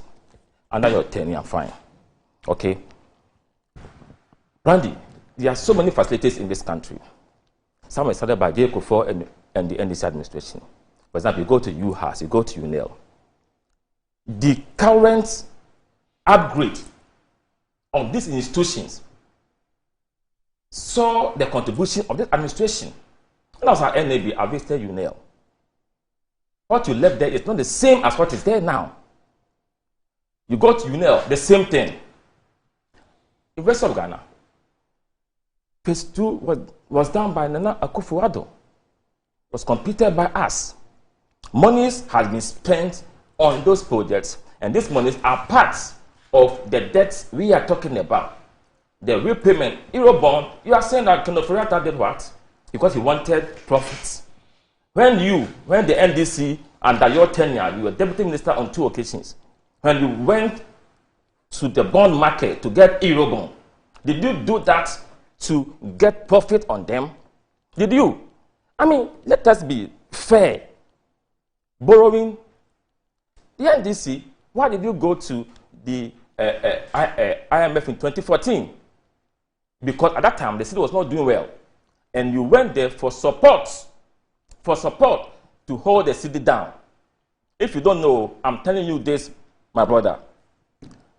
There's nothing in the budget, but you are from the water region. You are from there. You know that the Keta water supply is being done by this administration. I go to Ho and I see that the roads at Ho that you neglected are being faced by this administration. My good father, what are you talking about? Let us be fair to the issue. I'm saying that if there are issues, we can deal with them. But don't try and sit here and distort, fast on the ground. Are we not building roads at home? Are we not working on the Keta water supply? Are we not embarking on... I was on Joy News one day with the firm of Roxanne, and he mentioned a lot of things that this administration has done over there. Randy, the multi-dimensional poverty, fair. We are all doing our best to improve upon the poverty levels in this country. Randy, I have a report here. 25 countries have multi-dimensional poverty within 15 years, but 1.1 billion remain poor. United Nations, Ghana. It talks about, then you know, what is under Ghana? What is significant? It said, the most recent survey data that were publicly available for Ghana's NPI estimation referred to 2017-2018. Based on the estimates, about 8 million people, 24.6% of the population in Ghana in 2021 is multidimensionally poor. In addition, about 6.5 million Ghanaians, 21.1% is classified as vulnerable to multidimensional poverty in 2021. So you are right, the report is right. Marandi, it goes on, and this is in quotation marks. It says, it is difficult to see the real poverty picture post-COVID, but the available data used for this multidimensional poverty index shows Ghana was making progress towards poverty reduction. It is important to consolidate the gains made over the period and accelerate recovery efforts to ensure no one is left behind. Noted, Angela Luzigi, UNDP resident representative in Ghana. So when you are reading report, at least where there's positive talk about that. I mean, I saw this multidimensional poverty scale because I was deputy ranking for poverty reduction strategy committee. BT Baba, was my chair at that time. That committee and her other committee is now dissolved.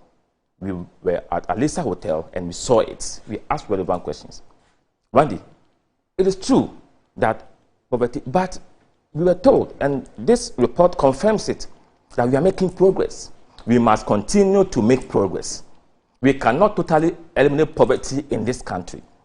Nowhere, no country can eliminate poverty, but we need to do our best to reduce them to the barest minimum. Randy, that is what we are doing. The report you read, does it suggest that, by the data, that we are making an improvement or we are deteriorating in terms of the data? Let me read it to you. Okay.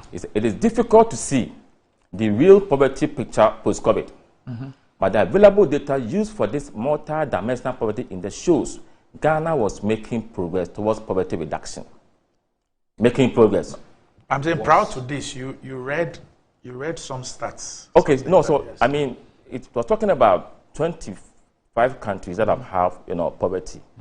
And under Ghana, what I'm reading to you is that even though it didn't indicate that, for example, the 24.6% is lower or higher than the previous year. But what is you can deduce from what I've read. If you're making progress, it means that because the numbers now. I'm sure you've also seen that report that says that 800,000, was it 800,000? 800,000 more Ghanaians were pushed into extreme poverty. There was a report last year that 800,000 more Ghanaians were pushed into extreme poverty. These were people who were not in extreme poverty. Yeah, but I've not seen that. But I'm talking about what I've seen. That Ghana is making progress. And Randy, we should continue to make progress. Randy, please wrap up. Is COVID over? The pandemic has been declared over. I mean, is COVID over? Yes, it's been declared over as a pandemic. Yes. But that doesn't mean that we don't experience COVID in countries. That's the point. So COVID brought blessings and curses. Through the blessings, we discovered that we have issues. Issues regarding health infrastructure. The reason why Agenda 111. We have issues regarding ICT infrastructure. Because now, the way the world is going, Zoom meetings, lectures online, we need to build this infrastructure. That's very important. So, if the levy is still there, and the monies can be used to strengthen these facilities for our benefits, I think that we need to also look at the positive side. Is used or can be used? Randy, I'm choosing my words carefully. But I'm saying that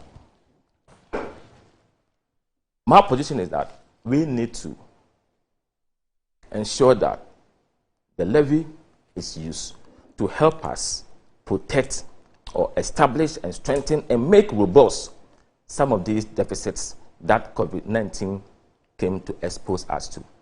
Why I'm asking this is that if we want to make a justification, for example, for the retention of COVID-19, and it is in line with what you're saying, then either government or parliament, if it is possible, ought to then have made the thing to say that, look, the COVID-19 levy is specifically dedicated to X. So then we know that, we are continuing to pay COVID-19 levy in order. That is a point you've made that I won't contest, because that is another perspective that you hold. So for me, that is fair. Randy, this 30 billion windfall we got from COVID-19, my friends should stop it.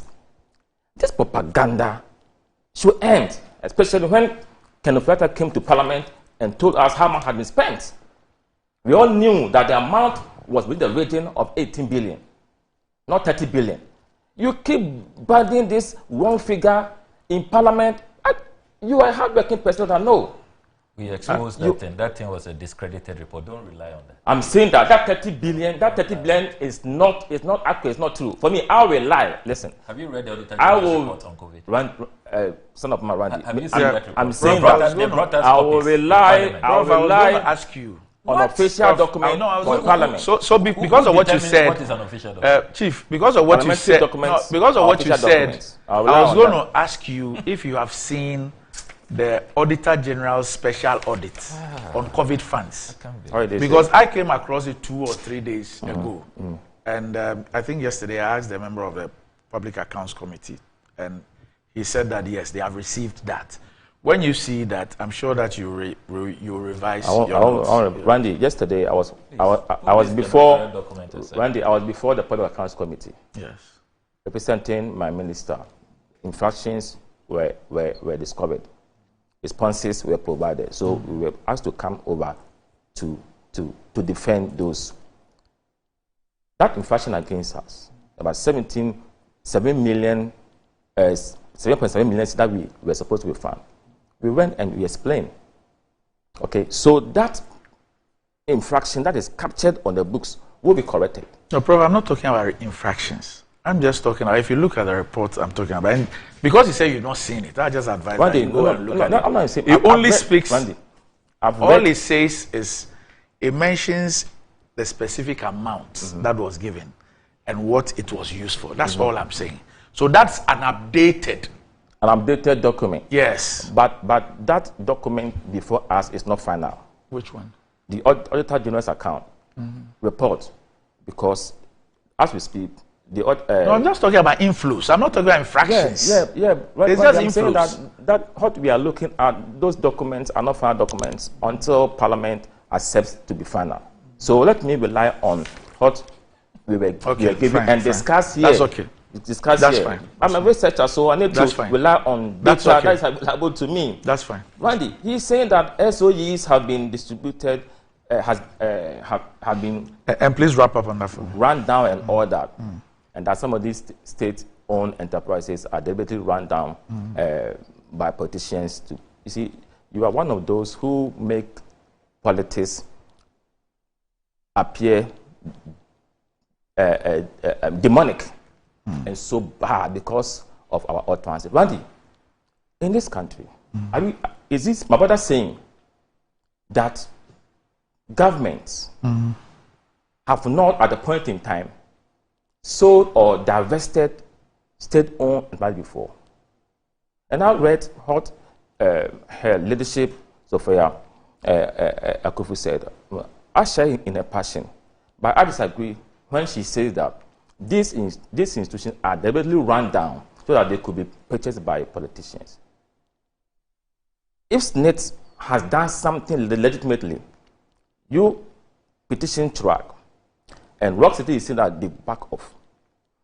I'll be happy to see the track report. You cannot conclude and say that these things are done deliberately.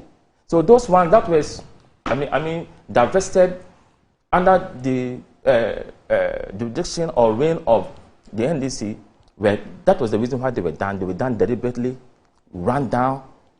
That is not fair. I serve on the board of Ghana Publishing Company Limited. I'm the chair of the finance committee, the subcommittee, and I look into the books, and DPCL is doing good. There are challenges with some of them, and we know some of the obvious challenges. I don't think that all of them are being deliberately run down. When issues arise, let us find a way of dealing with them, and don't create the impression that all politicians are bad and that we politicians run them down so that they can acquire them because you are in opposition and want political power. Randy, these comments are unfair. You have to be very careful in building this democracy. This democracy will have obvious challenges, difficulties. 30 years democracy. Randy, we have a long way to go. You look at advanced democracies, US of A, centuries of democracy. UK, centuries of democracy. And our democracy cannot be compared to their democracy. Because these are developed, strengthened democracies. We are aspiring to be there. Whilst we are aspiring to be there, with the nature of our economy, one day we will struggle. I'm saying that between 2009 and 2016, the NDC under John Mills and John Mahama signed on to IMF support on 2 different occasions. Please, you didn't give paradise to the NPP. You didn't give us heaven. You didn't give us an economy that was rosy. The economy was not. It was not. 2009, you came in 2009, you had oil. J. Kufuor had discovered oil. You had oil in commercial quantities in 2010. And you had the GDP growth of about 40.5%. You boast about that. Within that same year, you went for support. Randy, I will not sit here and say that we are not having challenges. I always admit, when we run our homes, we have difficulties, we have challenges, we have obstacles. But Randy, you find a way of dealing with them. So that was why skillfully we'll be able to negotiate and gotten some debt forgiveness. Some people even say that, oh, why do you even go for debt forgiveness? You are a business person. I'm not a business person. You go for loan to support your football team. If I were to have money, I would support your football team, but I don't have. But I'm saying that a time will come that, Randy, you might have challenges. You might even go for support. When the financial institution sees that you have a good plan, good program, they can say that for you to be afloat, we can forgive you part of your debt so that you can. Well, we are not being forgiven because we have a good program. Will you? No, I'm saying that. Okay. The banks can look into the books and say that. It's there. All right. So with respect to my very good friend, let us give the devil her due at times. All right. You pick this the media policy review, and you just rubbish everything. You didn't see a single good thing. Talking about debt stock, some of the debt you guys incurred, we are paying them. The euro bonds that you contracted, we are paying some of them. Okay. Debt to GDP. Randy, before I conclude, I make you. Our debt to GDP performance. He's saying that he's never seen debt to GDP or percentage figure before. 2008, when we were living, debt to GDP ratio was 24.6%. When the NDC was leaving power in 2016, that GDP ratio was 55.9%. This is a real-based figure. The original figure was about 70%. This is a real-based figure of 55.9%. The point I'm making is that in this government, in your government, haven't you had rebasing? We have done that. That's what I'm saying. So that. Why do you even mention it? No, I'm saying that this figure is rebased one, but the actual was 70. No, okay, but you are the academic. Let's don't put say, don't Randy, do that. You're also academic. Randy, that's why I say don't do that. You know, you're my friend. I've done nothing on top of. I thought you were going to show evidence that we exceeded 100% of GDP. Oh no, you've not. But I thought that's what you were going to show. Randy, the gravitas, yes, and the government, yes, of my point is that you move from 24.6 to 55 to 55.9. Let's say 56%. Yes. That one had not been seen before. I'm saying that one had not been seen before. And I you move it by about 30%. You move it up. So I was expecting you before you talk down on the 100%, the 100% that has come down to 70%. You should also say is 100%, is 70% as a result of what?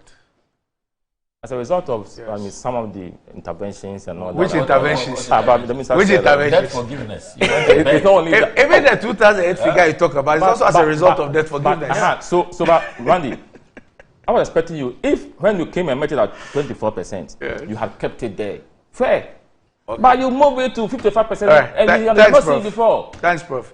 All right, we'll take a break. When we return, 112-193. It is not a Daddy Lumba song. We're calling the ambulance.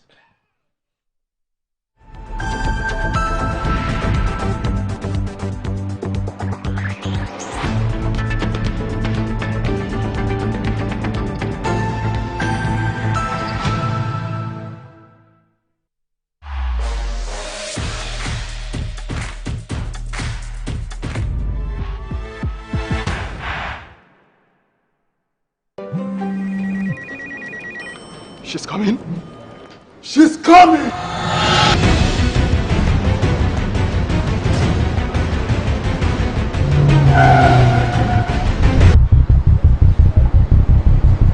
Oh, it's in.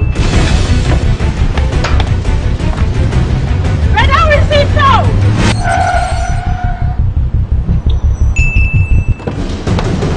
Boss, let's go back. Here, take this. She's coming. I know. Go to the pharmacy now. She's coming! Oh.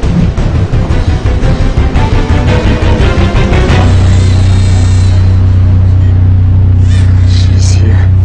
Pay faster, pay safer, and pay easy with Momo app. Download now and pay with the QR code, merchant ID, and so much more. Rise and shine, it's another day to stay on point. Toast is Friday, it's still on point. Fortune's Friday all day long.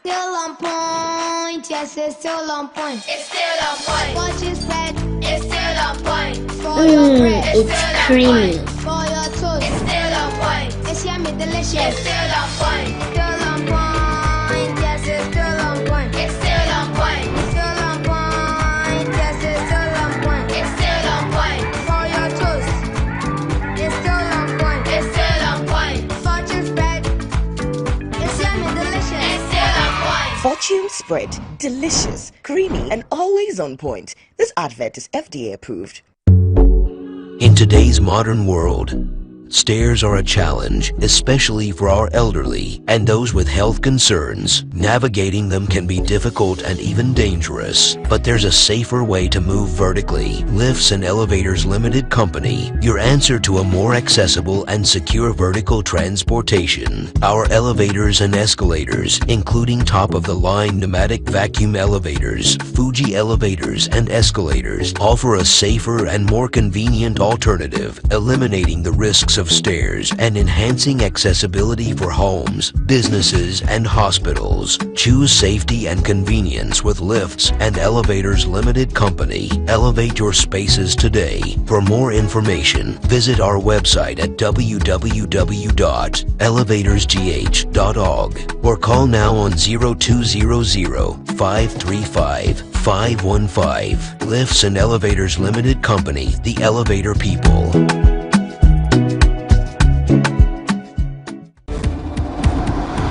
Bet. Blast. Boom. Exclusively on Betway. Win up to 300% more when you play FlyX with Win Boost from Betway. Betway, get way more. Are you looking to own a prime piece of litigation-free land where you can put up your dream family home or your ideal getaway retreat within a luxurious estate? Then look no further. Welcome to Rehoboth Hills, where your dream of hassle-free land ownership comes to life. Acquire land devoid of multiple purchases, litigation, and land guard issues in a safe and secure gated community while enjoying the fabulous night view of Accra from the serene Ebri Mountains. Rehoboth Hills offers spacious plots that provide you with the ideal setting for your dream home and a valuable, safe investment for your future. The lands are located in the prime area of Ayarifa within our residential development Rehoboth Hills, overlooking the city of Accra and the Ebri Mountains. Our prices are very affordable and designed to fit your budget. We offer flexible payment terms, ensuring that you can invest in a valuable asset for the future. Contact us on 0244 764 499 or 0204-950-810 or visit our website at www.rehobothpropertiesgh.com. Rehoboth Properties, quality housing for all. Yes. Star 712. Which are these? I'm in a grief. Yeah, check. And now you were back in Greece. To say why you fit out millionaire. Yes, the luckiest at Aroma. To say about from Massa Echeman. Yeah. Now check this. Sister Abna, aka Kodi Hima. The luckiest at Aroma. Queen B. Yeah. Boss lady back up there. Hold on to your seats, folks. Such anyway, it'll be you smooth. Way and your friend will upgrade. Luckiest Adaroma. And the best part, that with the luckiest, Obia or a shot to a good life. And I'm talking to you, me, your girlfriend, your ex, your neighbors, your landlords, and even Goro boys. And no one is over dialing with lucky number. Star 712 hash. No. Kufuor ticket to win in the community draw or the grand draw on the 30th of November 2024. The luckiest is regulated by the NLA on the Caritas platform, not for persons below 18 years. TNCs apply. Kwalia. Hey, neka kwa maunga kukuozea. Mokomania muduma ne muje ka voters register ne azo. Duzu register. Electoral commission kamo ye we vlebia mo be bad gala. Be ma ya adre ne ha ye na ne ye duma ne ye mudweke 20th August kokura dweke 27th August 2024. Ye ba shejuma dire ya abo 7 am na ya kwane 6 pm de ubi ala. Anumodi kem kwane am de kakra. Check. Ne mudweke biala wo voters register ne azo. Ekwano kwa elkabi amo osekea no kwa ke ngu kanene ne melamo e ba via ye. Konia. Olua egadre 2024 ni 80. Agadre ngbeima mo e fa krata ne yaga ama e biala anya. Nwike aba wanya enwu dweke wa melamo be ye yikre eshi wo dweke 20th August kokura dweke 27th August 2024. Ye ba shejuma dire ya abo 7 am. na yakwa 6 p.m. they will be ala go adana for flazo men mo be helala ba phone ba nya beduma helawon edweke wamlam bebo *711 *51 # what network biara azo men mo be milbakata anake be hu elekama babado la no kumba ho elekama be ye yikrela ba ho ba nya beduma ne be hu dweke eladre ngban ma mo no kun ba bo abe ma ba nya be hu dweke wamlam mo be ne eladre krata anmo aladne to ran la le adne tindetia ewemo osuzike olikekra oliyofle jajun lendene eva eyekrata anake anrene eni elkazan konyo konya wa madre le wakini bi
Right, welcome back to the show. If you just joined us, this is Good Morning Ghana live on Metro TV. Still with me on the show, I have Associate Professor Kingsley Nyaku and the Honorable Samuel Kujeto Ablakwa.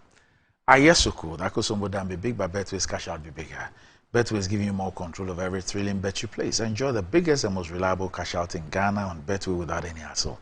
Sign up today at betway.com.gh. Terms and conditions apply. It's not for persons under 18 and is regulated by the Gaming Commission of Ghana. Betway, get way more.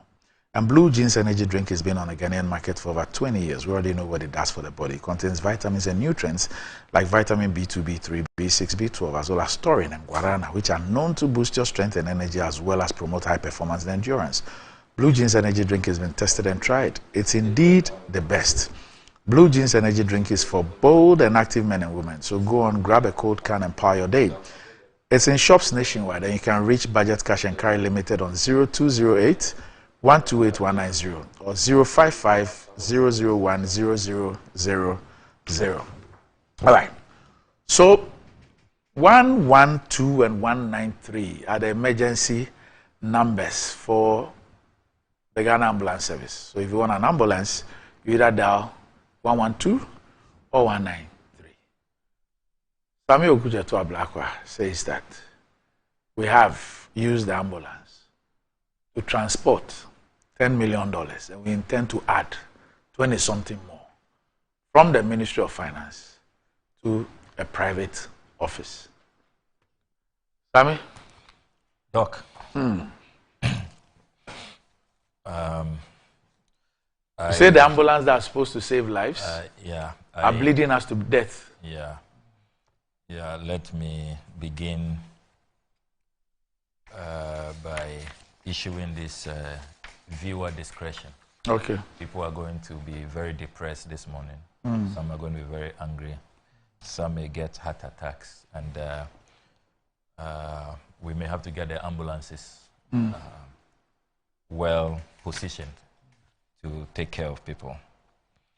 And you see, in Prof's earlier submission, he was creating the impression that those of us who expose the wrongdoing, we are the ones giving politics a bad name. That cannot be the case. That cannot be the case. We rather should be encouraged. Just stop the bad things. Stop the unconscionable conduct. Nobody will, there will be nothing to discover. There will be no expose. And we will not then be portrayed as people who are, if you like, creating danger for our democracy. So please, let our advice be properly channeled. So Doc, the latest expose, which I put out this week, is the shocking conduct of the outgone Finance Minister Ken Ofori-Atta, his last days in office, his parting gift to Ghana, what he left us with, such a putrefying mess. So he left office on the 14th of February, 2024. 5 days before he left, he signed these letters. On the 9th of February 2024, he signed this letter addressed to the Minister for Health under the heading Re-establishment of Letters of Credit in favor of MS Service Ghana Auto Group Limited to procure spare parts for 307 units of ambulance vehicles. And I read, please refer to the Ministry of Health letter number MOHK 83-17-1701 dated 6 December 2023 on the above subject. We write to acknowledge receipt of your request for an amount of 34,904,505 United States dollars for the procurement of spare parts for the maintenance of the 307 Mercedes-Benz ambulances purchased in 2019. The ministry is only able to fund up to the tune of $10 million out of the amount requested and recommends that the Ministry of Health finances the difference through the NHIA. Please take note of this. So please, finances the difference. Give me the date for this letter. This is 9 February 2024. Okay. 9 February 2024. And it says that the Ministry of Finance would pay $10 million. And the NHIA should be responsible for the balance, the $24.9 million. And he signs, Ken Ofori-Atta, Minister for Finance.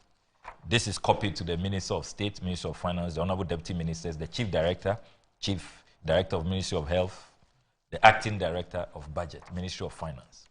That same day, Ken Ofori-Atta wrote a second letter, this time addressed to the Controller and Accountant General, Accra.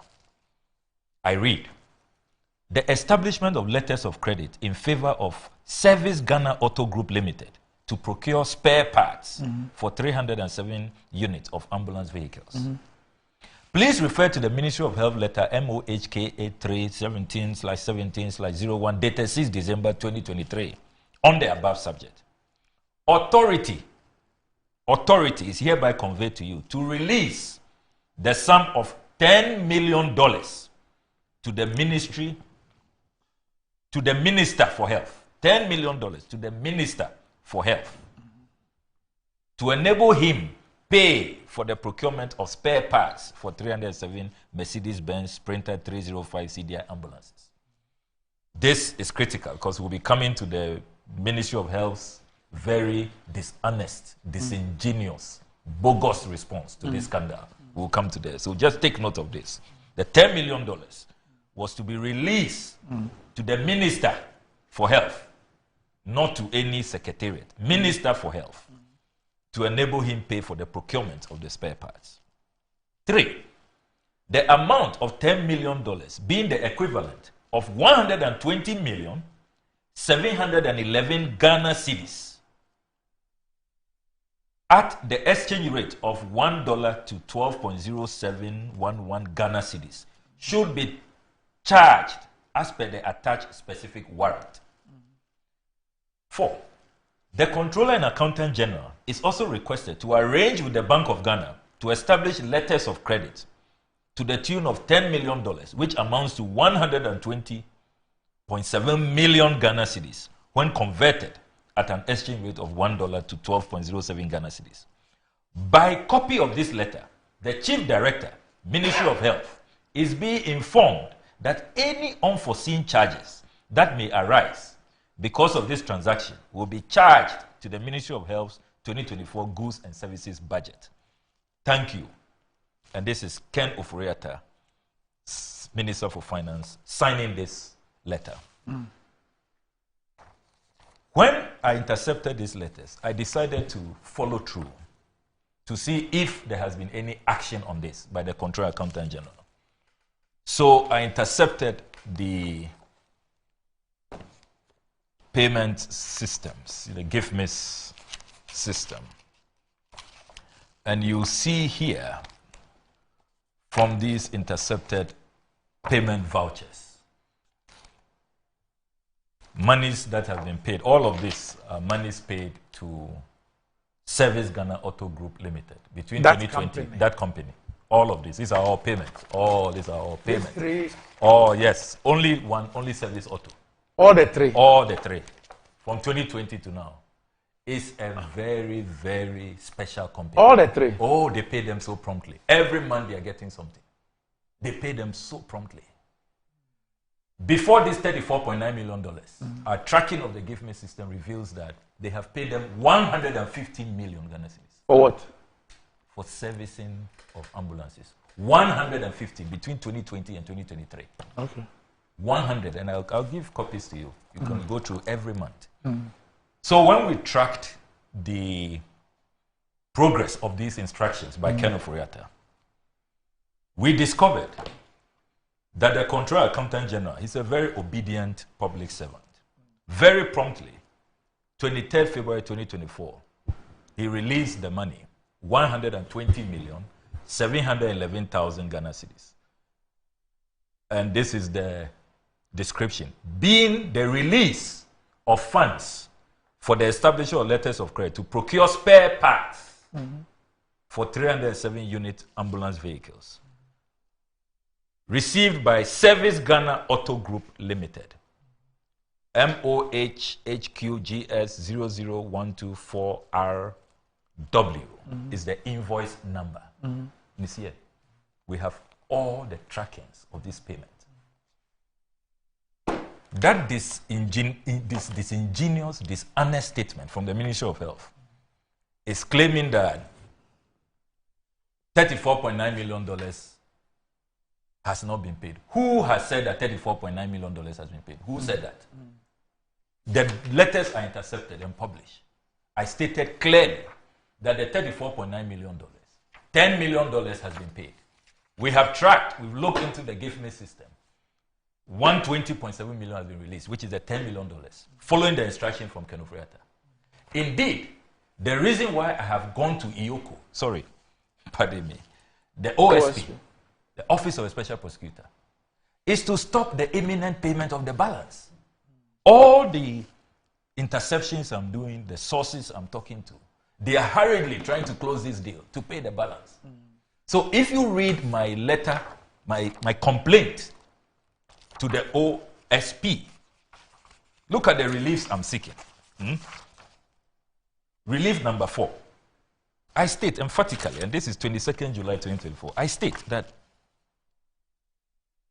you take urgent steps in the supreme national interest to stop the imminent payment of the remaining $24,904,505 United States dollars, pending the final determination of your investigations.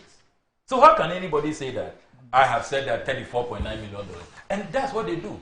The Doma is MP2. That's what he went around saying. So because of that, I should apologize. Where did I say that 34.9 million? And it's deliberate. Let's create obfuscation. Let's muddy the waters. Let's distort what he has said, and create the impression that somebody is lying. Meanwhile, they are the bloody liars. Look, people shouldn't joke with our anger. We are losing it. Now, let me come to Service Ghana Auto Group Limited. Okay. The Auditor General in 2022 conducted a special audit into the servicing of these ambulances and how they were being managed by the National Ambulance Service. I have a copy of that report here. Doc, I haven't read anything more damning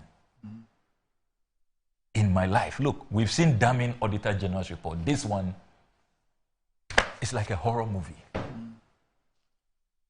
So the Auditor General's report is titled Performance Audit Report of the Auditor General on Fleet Management of the National Ambulance Service.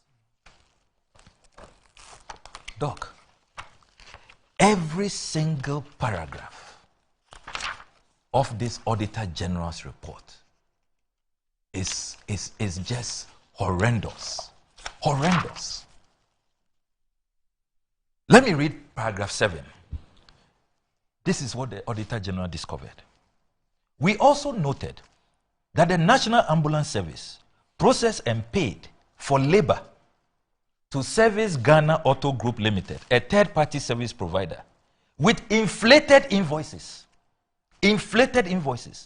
despite the service provider using National Ambulance Service staff to carry out the maintenance works. Can you believe that? They were using workers of the National Ambulance Service. They don't even have adequate staff. In addition to that, they inflate the invoices. That's why it's one of the things I've asked the OSP to investigate. That's a criminal, it's fraudulent. Inflation of invoices. Doc, you haven't heard the worst. Let's continue.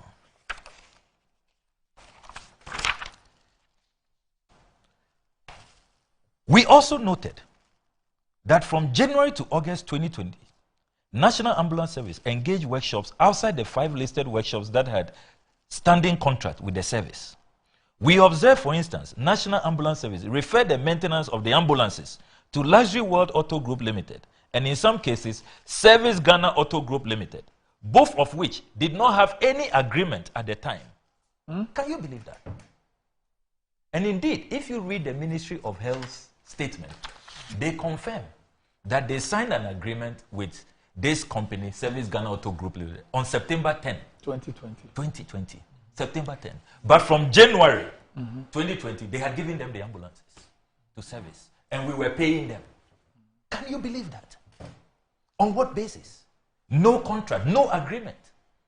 And their statement, self-incriminating, further confirming everything that we have put out on this matter.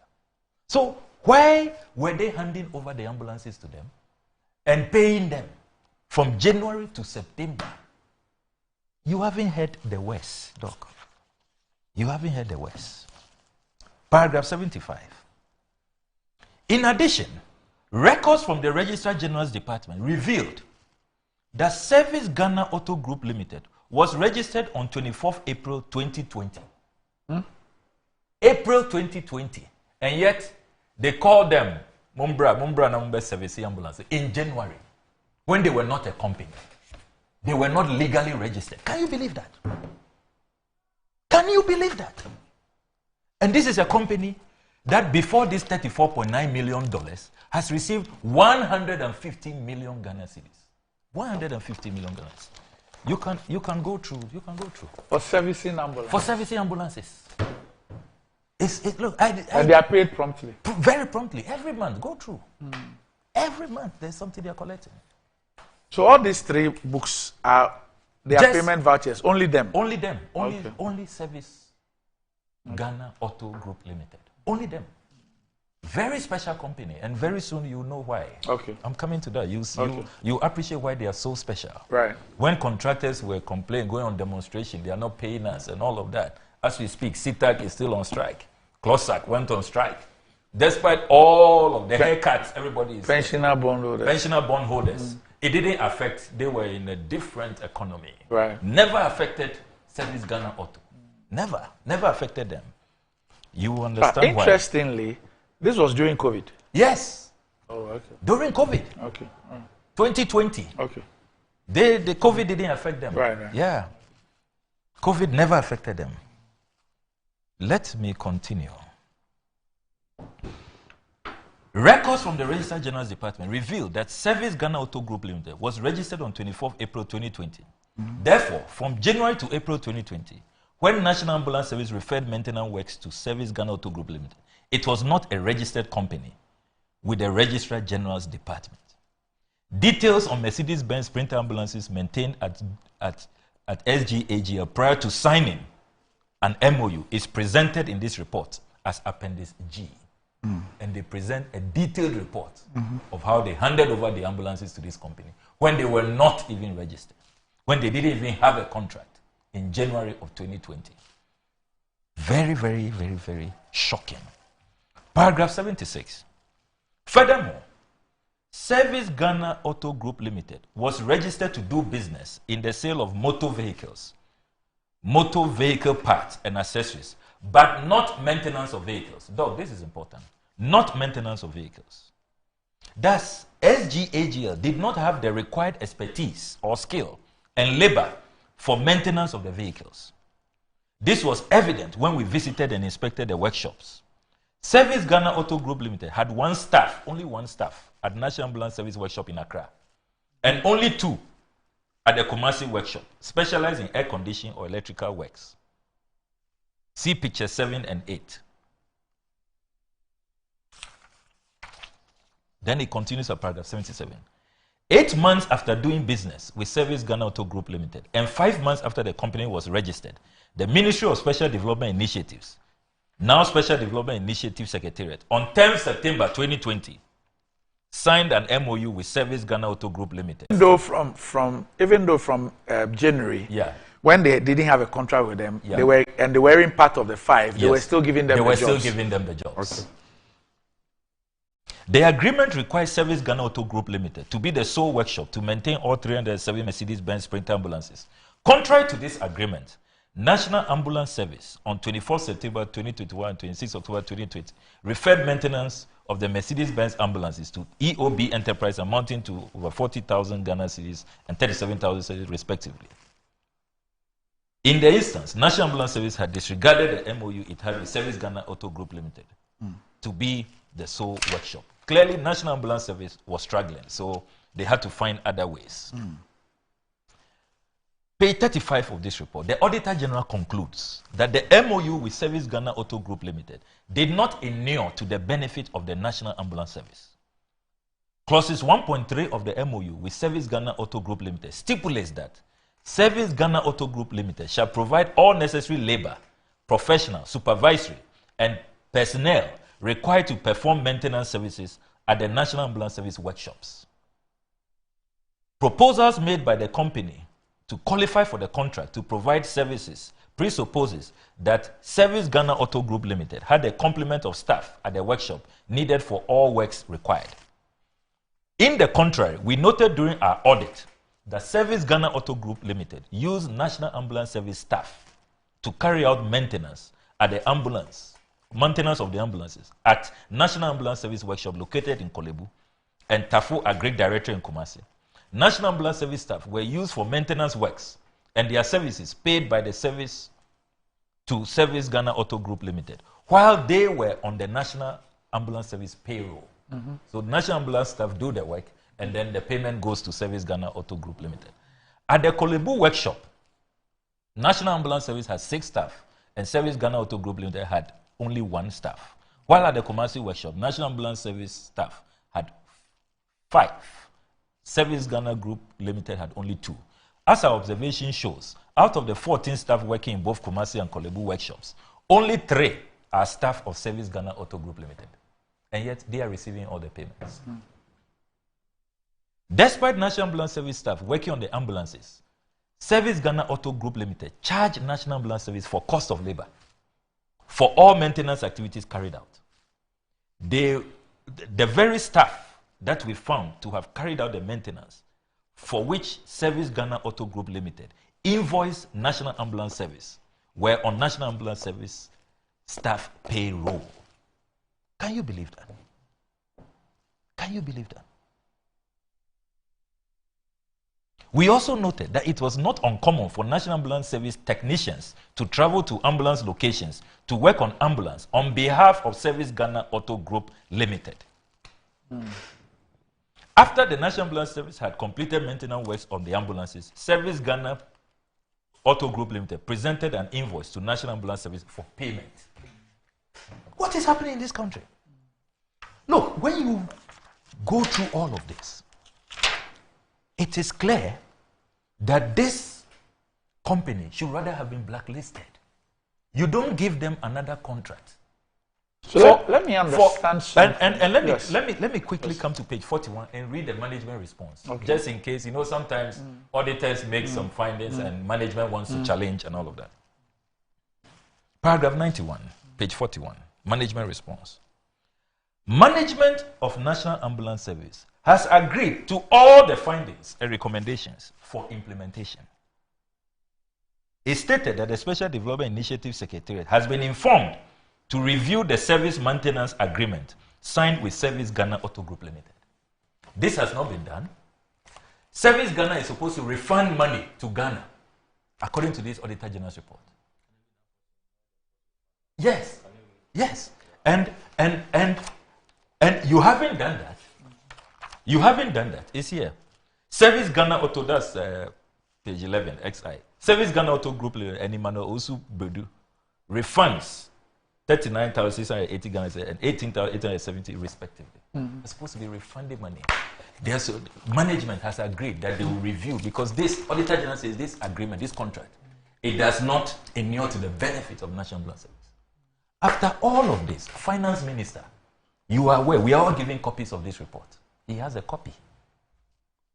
The Auditor General says all MPs, all ministers. Then you are leaving office. After all the havoc you have wreaked, financial haircuts. I mean, we will never forgive this. Our senior citizens, the aged, they can't have access to their own life savings to buy medicine. It's so heart-wrenching. After all you've done to us, then you issue this letter. When you are aware of this Auditor General's report, a company that should be blacklisted.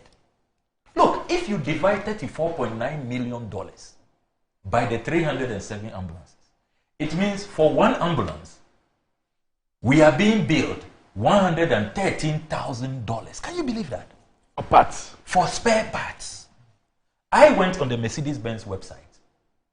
At $113,000, they are asking you to order brand new, fully equipped. No, but we bought those ambulances yes. at 133, which includes insurance, clearing, and all of that. 133. At 133. And we intend to spend 113,000 for spare parts. After we have spent 150 million Ghana cedis, you have to add that. So if you add the 150 million to this $34.9 million, this company for just spare parts is pocketing over 650 million Ghana cedis. So help me with something. Where did this company come from? Where did they get the expertise that convinced the ambulance service that even though they were not part of the 5, they had some superior expertise, for which reason even the 5 companies that have been doing work with ambulance service for years should be yanked off for them to be given an exclusive contract? Doc, your question is even generous. They were not even a company. At the time they were given the jobs. They were not even a company. In January 2020, they incorporated it 24th April. So they just called friends, cronies, nepotistic elements. Hey, ambulance never drew. And in another part, I will expose how the ambulances arrived. That is another scandal on its own. Okay. We will get there later. Okay. So they just called cronies. They were not even a company. Can you believe that? And this is the Auditor General. So as at January when they were giving them jobs, this company did not exist. It didn't exist. They had no track record. No track record. They had record. done no work. No, nothing. Meanwhile, this is a country with companies in the auto service industry for decades. Mercedes-Benz has an official agent in Ghana, certified. We have the mechanical Lloyds, we have the Toyota Ghanas and all of, name them. All of these reputable auto companies, we could not find any of them to use. We had to call cronies, call friends.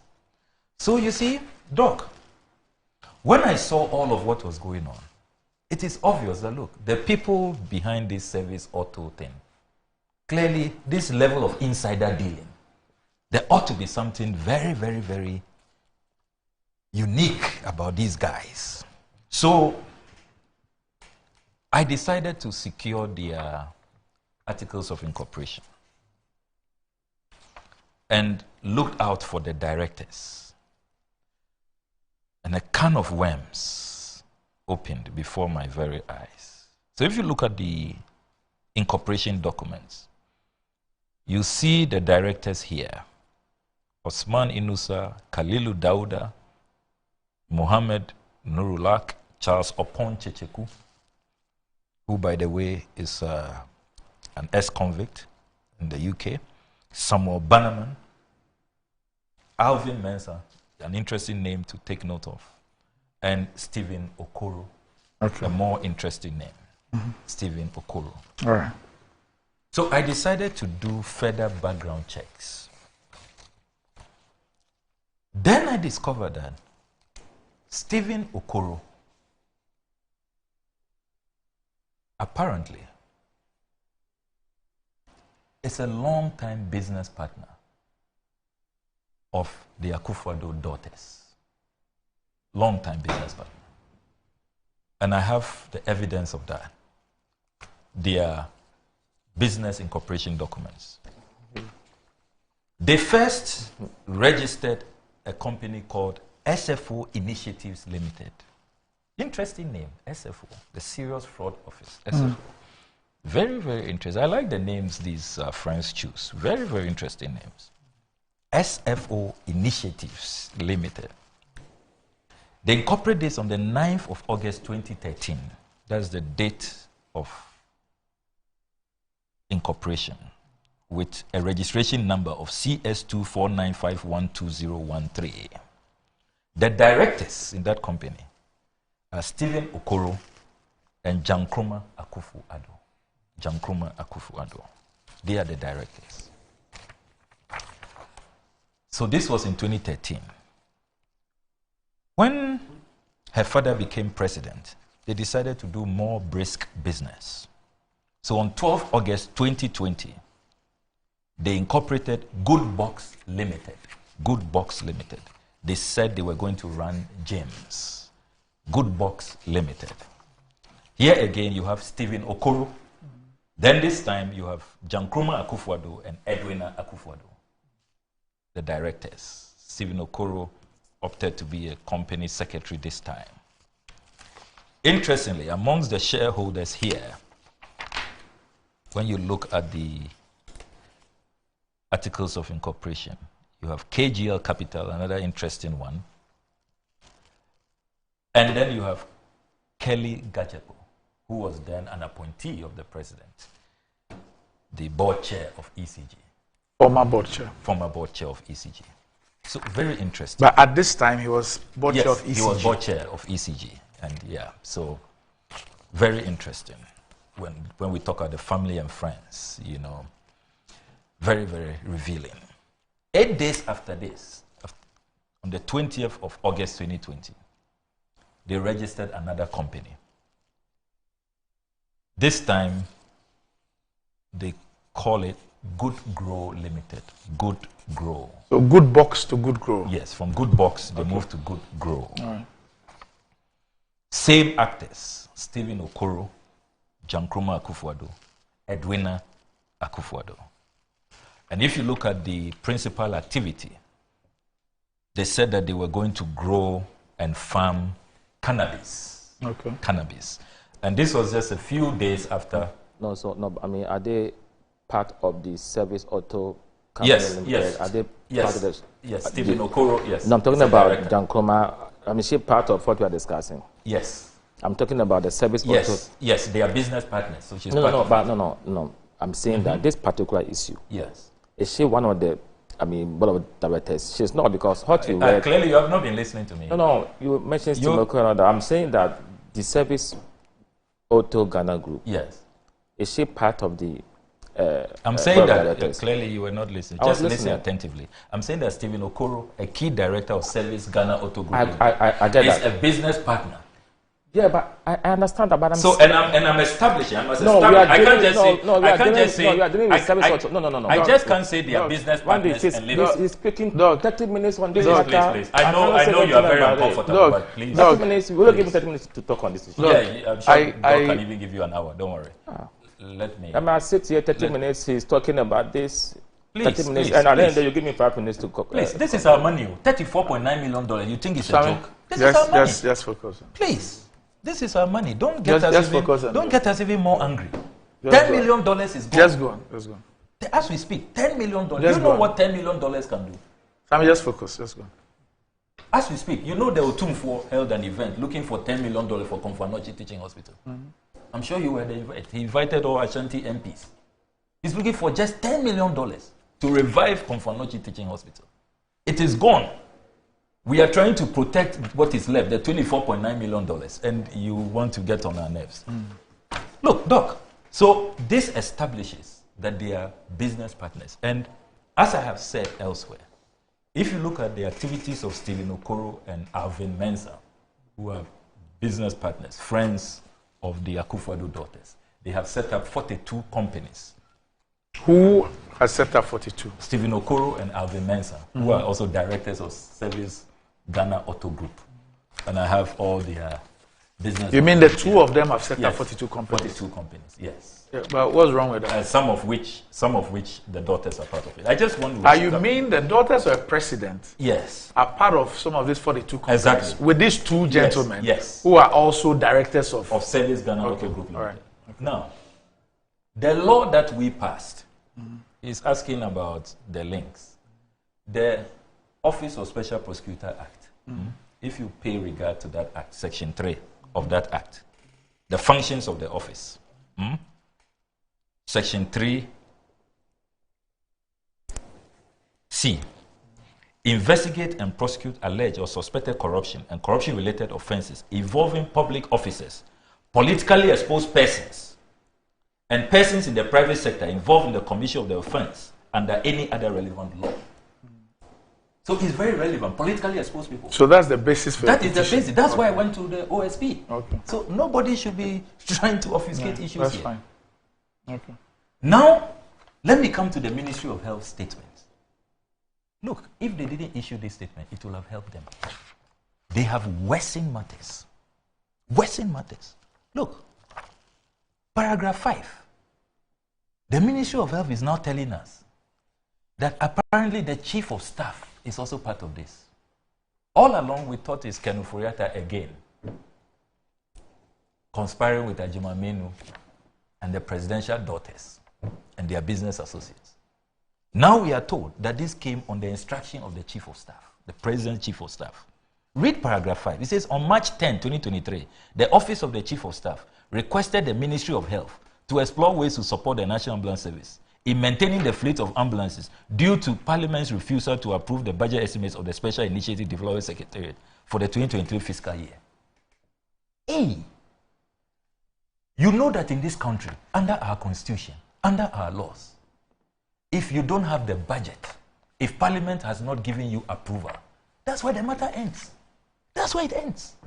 What business does a Chief of Staff have when there is no parliamentary approval?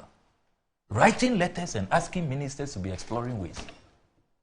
What you do is that you wait. If it's mid-year review or the next budget cycle, then you come back to Parliament.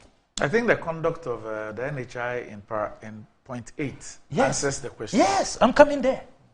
I'm coming there. So look, this statement, they've opened a Pandora's box, roped in more people, and worsened their case. Now, let's come to paragraph 7. They have deepened Kufuor's woes in this year's statement. The Ministry of Finance responded.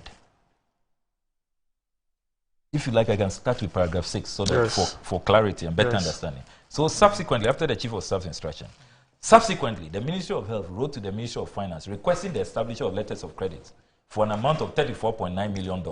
So something that's not in your budget. On behalf of Service Ghana Auto Group Limited for the procurement of spare parts for the 307 units of ambulances. Paragraph 7. The Ministry of Finance responded, indicating it could only fund up to $10 million of the requested amount and recommended that the Ministry of Health explore financing the difference through the National Health Insurance Authority. Paragraph 8.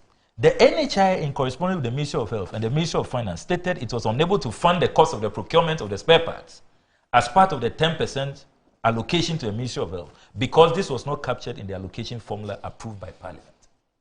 And this statement, because I came here today with all the NHI formulas that we've been approving from 2022 to date. Nowhere did Parliament approve an expenditure item on spare parts for the Ghana Ambulance Service. So when I saw Kufuor's letter, I said, how lawless can this man be? You know that the National Health Insurance Authority has no parliamentary approval. Their formula that Parliament has approved does not in any way permit them to do spare parts for ambulances. And then you instruct, read his 9 February letter. Kufuor instructed that the ministry is only able to fund up to $10 million out of the amount requested. and recommend that the Ministry of Health finances the difference through the National Health Insurance Authority. How dare you? You know our constitution. You cannot spend money without parliamentary approval. You know that in the NHIS formula, there is no provision in the formula for spare parts. Then Ken Oforiatta, who should know better, before you sign this letter, you ought to have checked with the NHIA approval by Parliament. You didn't do that. And you are saying that they should go and take $24.9 million from the National Health Insurance. Okay. Look, the only positive thing from this Ministry of Health statement is that folks at the National Health Insurance Authority don't want to go to jail with these guys. They don't want to go to jail with Ken Oforiatta, Ajimamenu. And let me commend my Odadia colleague Okoboy for not signing this himself, but he should be careful because it's coming from his ministry. Even though nobody had the courage to put their name there. They said sign PR unit. I don't know what that is. When they are issuing this, they are useless statements. Nobody wants to show their face. But clearly, the Health Insurance Authority officials, they don't want to join these characters to jail for the financial loss they have caused. Look, Doc, do you know that even the $10 million that has been paid, it wasn't budgeted for? Right. So they should be refunding that money. Look, let me advise Stephen Okoro and the Kufuor daughters, all those who are behind this company, that the earlier they refund our $10 million, as they can see, there is no approval by Parliament, and you can't spend. You see, this is the same thing Ken Oforiatta did with the National Cathedral. You remember, Doc?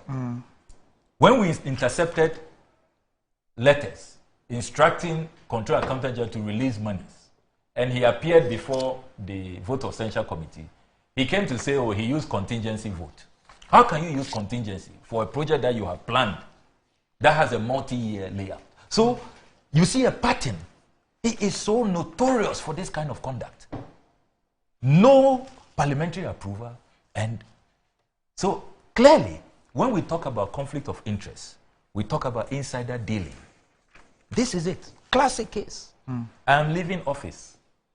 Let me sign a sweetheart deal for my nieces and their business partners. I cannot wait for the judgment day. Okay. I conclude by reminding all viewers the state of our healthcare. Look, if we really have $34.9 million, imagine what that can do. The last time the Minister of Health appeared in Parliament, he told us that Ghana has only 4 functioning MRIs in our public hospitals. Only 4. Konfanochi, they are turning away patients because they don't have dialysis machines. 18 people have died at Kolebu. We still have no bed syndrome. Pregnant women delivering on the bare floor. If we have $35 million, are these the schemes that we should be creating? Spare parts for chronic companies that have no track record. Companies that should be blacklisted. Are you aware that this is the same company that was caught in that viral video using an ambulance for cement, for carrying cement? Oh, it's the same company. Dubious. Okay. Yes, problem bringing. Randy, so you are very good friends, but I think that I walked into the studio and I was giving the statement from Minister of Health, and I didn't know that we were going to discuss this. And I think that, in the spirit of fairness, some of these things must be well communicated. Why do you say that? No, I'm saying, wait. They didn't tell me no, what but to you see, discuss. no, but the point I'm making is that you raise the issue in the media. Yeah. So you have a lot of information, okay? So when I was coming here, if I knew that was going to be topical, probably I would have also done some research, gotten more information to deal with it. So I think what I'm saying is fair. Wow. So within the context, Randy, we are all serving Ghana, and I think we all want the best for this country. If there are infractions that we see, I think that, I mean, as good citizens, I mean, we should be able to bring those infractions up and seek answers. So, you petitioning the OSP, I think it's a step in the right direction because you want the matter to be investigated. And I mean, that is fair. And I mean, I won't fight you on that. But when I try to interject, because we are dealing with service auto group, but when you were mentioning the names of the board of directors, I didn't hear Jan Kroma, but I heard Stephen Okoro and all that. So Jan Kroma Akufo-Addo was not part of the names you mentioned. Subsequently, you brought other registered companies that her name was captured. To prove that they are business partners. My brother, you see, we have to be fair to our viewers. Yes, and that's exactly what we are doing. Yeah, but you see, you disingenuously linked this particular Service Ghana Auto Group, okay, by bringing in registered companies that has wait. But the Did you hear me say they are business partners? No. How do I prove the business partnership, the business alliance? I want to establish. Sam is okay. Let him just. I want to establish. Sammy, allow him. I want to establish. Just allow him. Please, no, hold on. Sammy, hold on. Just allow him. I want to establish here that Jan Kroma Akufo-Addo is not part of the board of directors. Who has said that? Have I said that here? So why do you try to link it to? they are business partners. And but I have proved that here. And I'm also saying that for this particular company, she's not part of it. As for she being part of the other. But who has said? When I read the board of that, did I mention Jan Kroma? No, but you But so am I wrong to say that she's not part? Am I wrong? No, but you can make that point without accusing. You are being disingenuous. Yes, because you see, how have I been disingenuous? I said they are business partners. But there's overwhelming evidence here. She's not part of this company. That is a fact. Randy, I'll read with respect the release from the Ministry of Health. I'll read everything. Clarification of ambulance service contract. The Ministry of Health acknowledges the concerns raised by the Member of Parliament for Northton, Honorable Samuel-Kudeto Ablakwa, reflected in various media reports regarding the service contract between the Ministry of Special Development Initiatives and Service Ghana Auto Group Limited. The facts are as follows. 1. On September 10, 2020, the Ministry of Special Development Initiatives signed a contract with Service Auto Group Ghana Limited for the provision of after-sales service and maintenance for 307 Mercedes-Benz Sprinter 315 CDI ambulances. 2. The contract stipulated that the supplier shall provide the client with a projected budget for requisite spare parts and lubricants to ensure the smooth servicing and maintenance of the fleet. 3.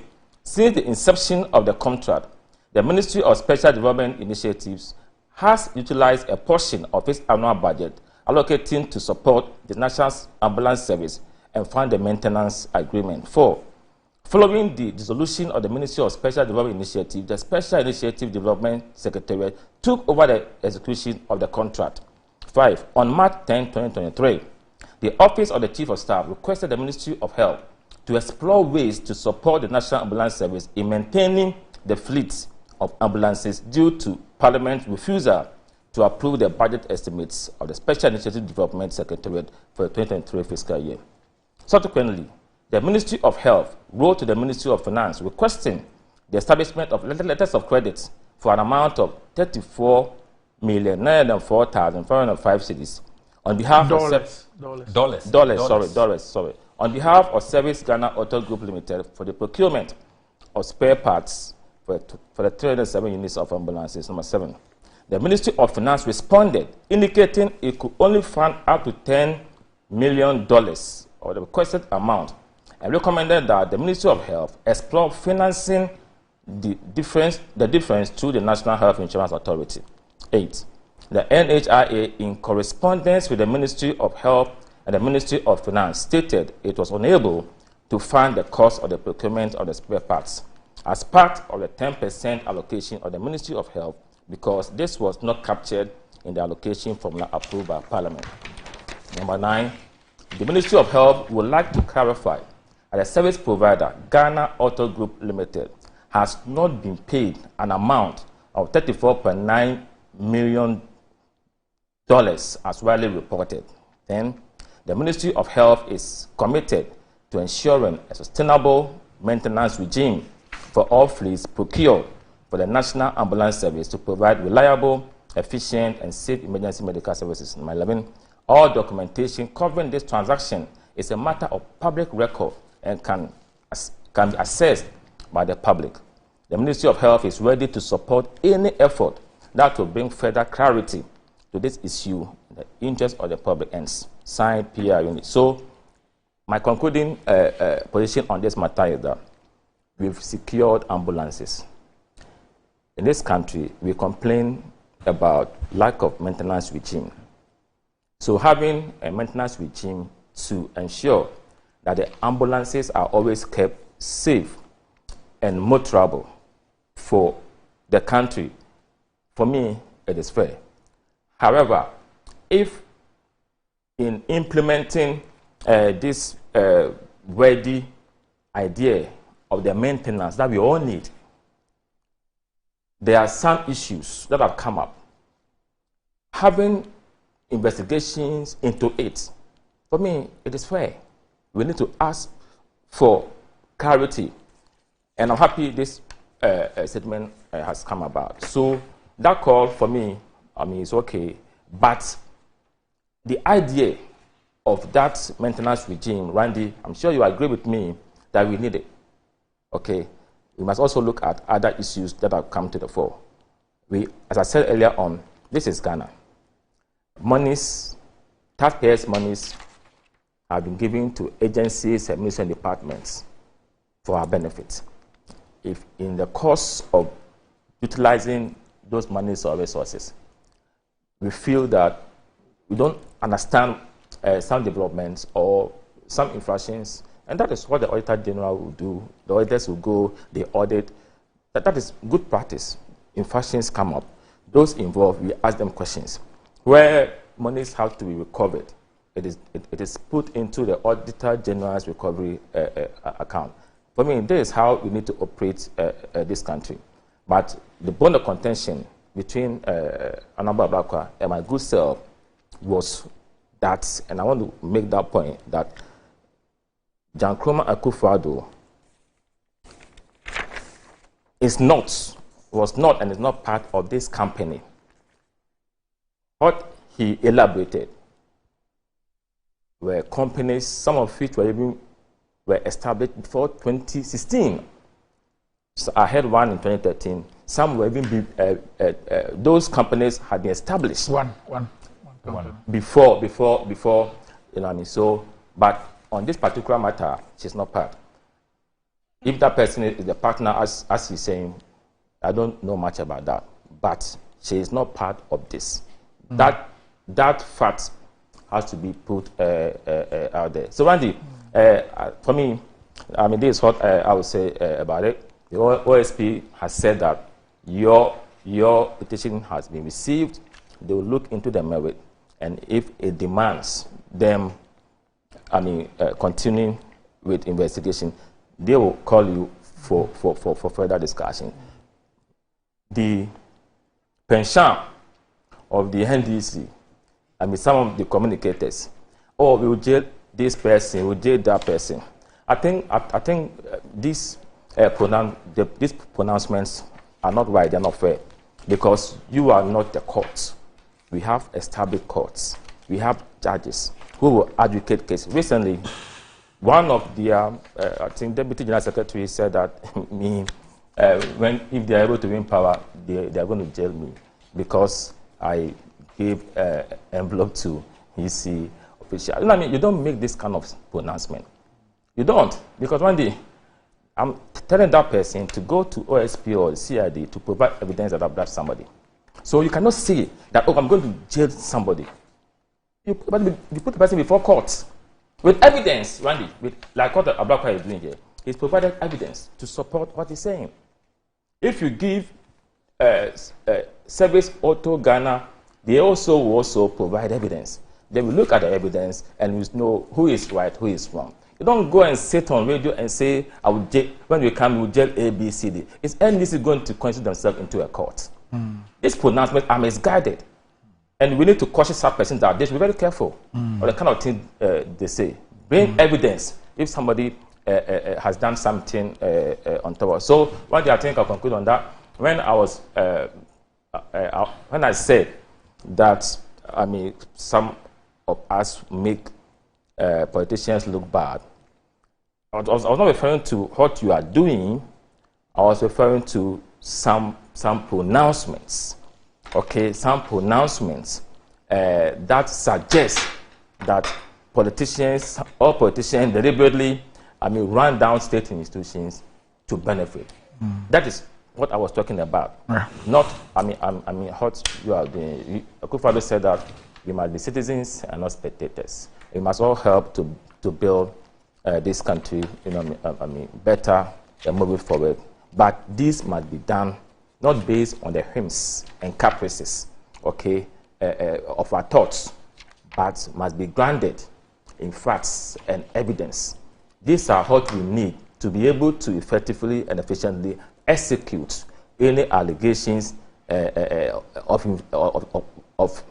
wrongdoing and infractions that we discover. Randy, on that note, have a nice weekend. You know, my church, Deeper Life, he's a former member. Yes. So having a global crusade, Baba Yara Sports Stadium, starting from yesterday, it ends on 30th of this month, Deeper Life Bible Church. So from yesterday to 30th.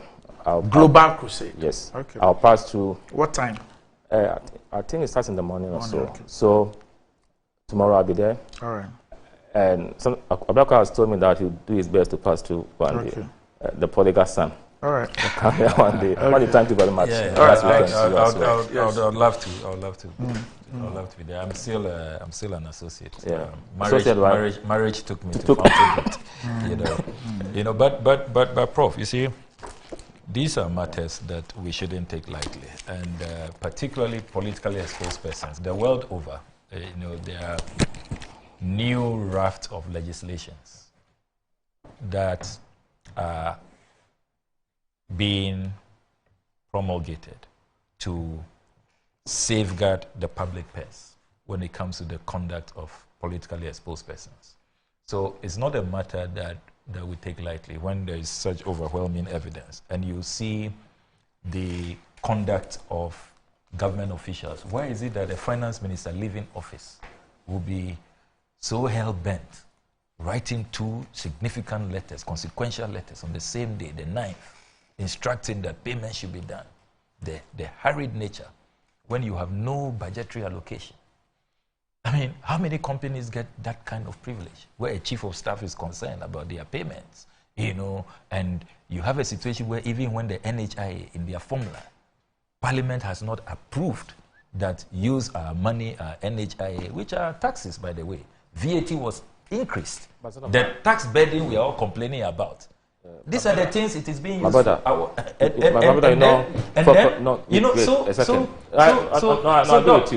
are serious matters. Yeah, so, and there's an Auditor General. So I'm not the one even discrediting the company. I'm sure you're not saying. No, I'm not sure you're not saying that. Assuming nothing untoward is alleged to have happened. Yeah. And there is the need for funds to help maintain our fleets, the ambulances. Yeah. Okay, no budgetary allocation has been made to it. Yeah. I don't think you are saying that requests cannot be made for funds to achieve that purpose. But because it has been done before. I mean, we have records. No, that request must come to Parliament. It must be budgeted for. You know, you can't dip your hands in public funds without parliamentary approval. You know that. It's I'm basic. saying that, yeah. You know, then don't forget that if you must give a servicing, what is so special about servicing? That it can be competitive. Why is it that of all the service companies we have, auto service companies we have, from Hyundai to Toyota to Silver Star to Mechanical Lloyd to all of them, none of them were qualified. But I know that the Ministry of Finance that we have to hurriedly during COVID, when we were concerned about our finances, when this account was collapsing, that you have to hurriedly call cronies. Business partners of your daughters, but when they haven't even registered a company. The Ministry of Finance, the Ministry and of Finance, start paying them 8 months before you sign. You sit down with them on September 10th. Samuel, listen, January to September. I'm happy you say you are going to church this weekend and you will be conferring with God. I'm just reminding you that when Finance Ministry wrote to Ministry of Health, and they also wrote to NHI, their response was that it was not part it's not in their formula, yes. So that's the NHI. So what does the point A? Does the point A not show that whoever was in charge of NHI at that point was very conscious of the law, and due process, than those who were superintending the health ministry and the finance ministry. Because if you read, if you listen to me clearly, the Chief of Staff said that Parliament failed to approve funds for that. The Chief of Staff wants us to open a can of. Do you know the kind of budget they brought to us? My brother. Do you know what they brought? But it doesn't defeat the fact that and I'm so proud. But Parliament said no. Of your own colleague member, Honorable Kweku Kwating, who led us to Chief Prof, to make sure that budget was. Are we suggesting that if an agency or an entity's budget goes to Parliament and it doesn't get approval, we should find ways? Yes. Legitimate ways. Which one is legitimate? Point to the legitimacy. That was what she wrote. No, so where's the legitimacy? If you are minister, won't you be ashamed that it is the NHIA now telling you the right thing? So how are we going to get money to keep the vehicles in good shape? Oh, what were they? Have you read the Auditor General? They were not even so the $10 million. They don't even have staff. The $10 million. The letters of credit were established. The $10 million. What has happened to it? Yeah, what has happened to it? And before the $10 million, the 150 million. So you don't even have staff. So you are not even the OSP will establish all this. You are using National Ambulance Service staff. The idea of the maintenance of the fleet is something that I'm for, but I'm saying that in executing that, if there are issues, we can raise those issues and have discussion about them. On the basis of the 115, how many of these 307 ambulances are in use? Yes. How many? How many of them are in use? Man, why do we hate fellow Ghanaians like that? Thanks. Meanwhile, there is a president who was taunting. You remember that his statement that his wife will not be issuing contracts and all of that. He won't run a family and friends. You know, attacking other people's families. Look at what you and your family. All right. Okay. Gentlemen, thanks for joining me. I thought I'll have got some 30 seconds to talk about our... let's do it next week. Next week, it's still a running story. Public access protection. We'll do it next week. Okay. All right. Okay. We'll do it next week. Okay. Up next, GMG Trends.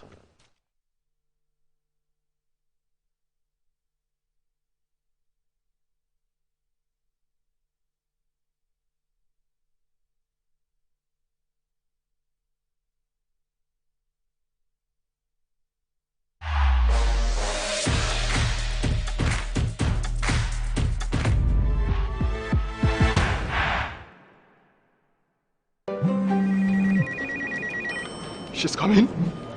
She's coming.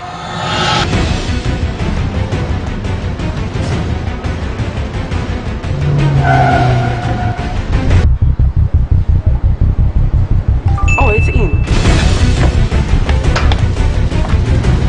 Red, how is it so?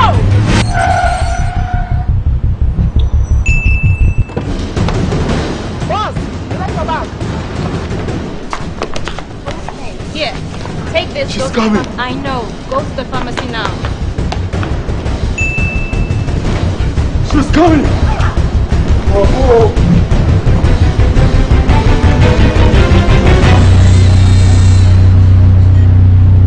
She's here. Pay faster, pay safer, and pay easy with Momo app. Download now and pay with the QR code. merchant ID, and so much more. Bet. Blast. Boom.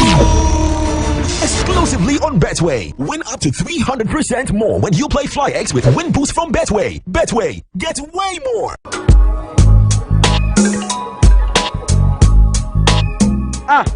Customer. I don't know who say. Malaria been actually me, man. No more man. Still. One of them give us. Give us a solid. Yeah. Sorry. What Rosto so give us here and turn down. But over that song. But for me to give us the and turn down. Give us about me, sir. Me patron the and turn down.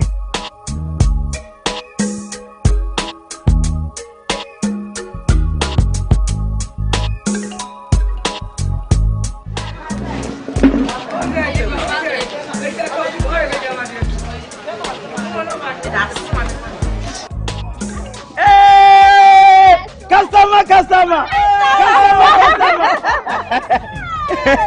Give us that turn down. Onuya kayo oba wa fa furo nom de o ma no bonu fo nom akwada wa ni mfie dumie no ono so nom. The luckiest star 712 hash. Luck is everywhere for everyone. Lakoha, it's my missing opportunity to be the luckiest. It's time to put some smile on your face. Still asking what luck means? At Luckiest, we believe it's more than just chance. It's joy waiting to happen. Let's go. Dial star 712 hash. Now password tickets not as a group, individual and as a community. Now participating in the Luckiest from the 1st of July 2024. Grand draw near 30th November 2024. Luck is everywhere with the Luckiest. The Luckiest is regulated by the NLA on the Caritas platform and is not for persons below 18 years. Terms and conditions apply.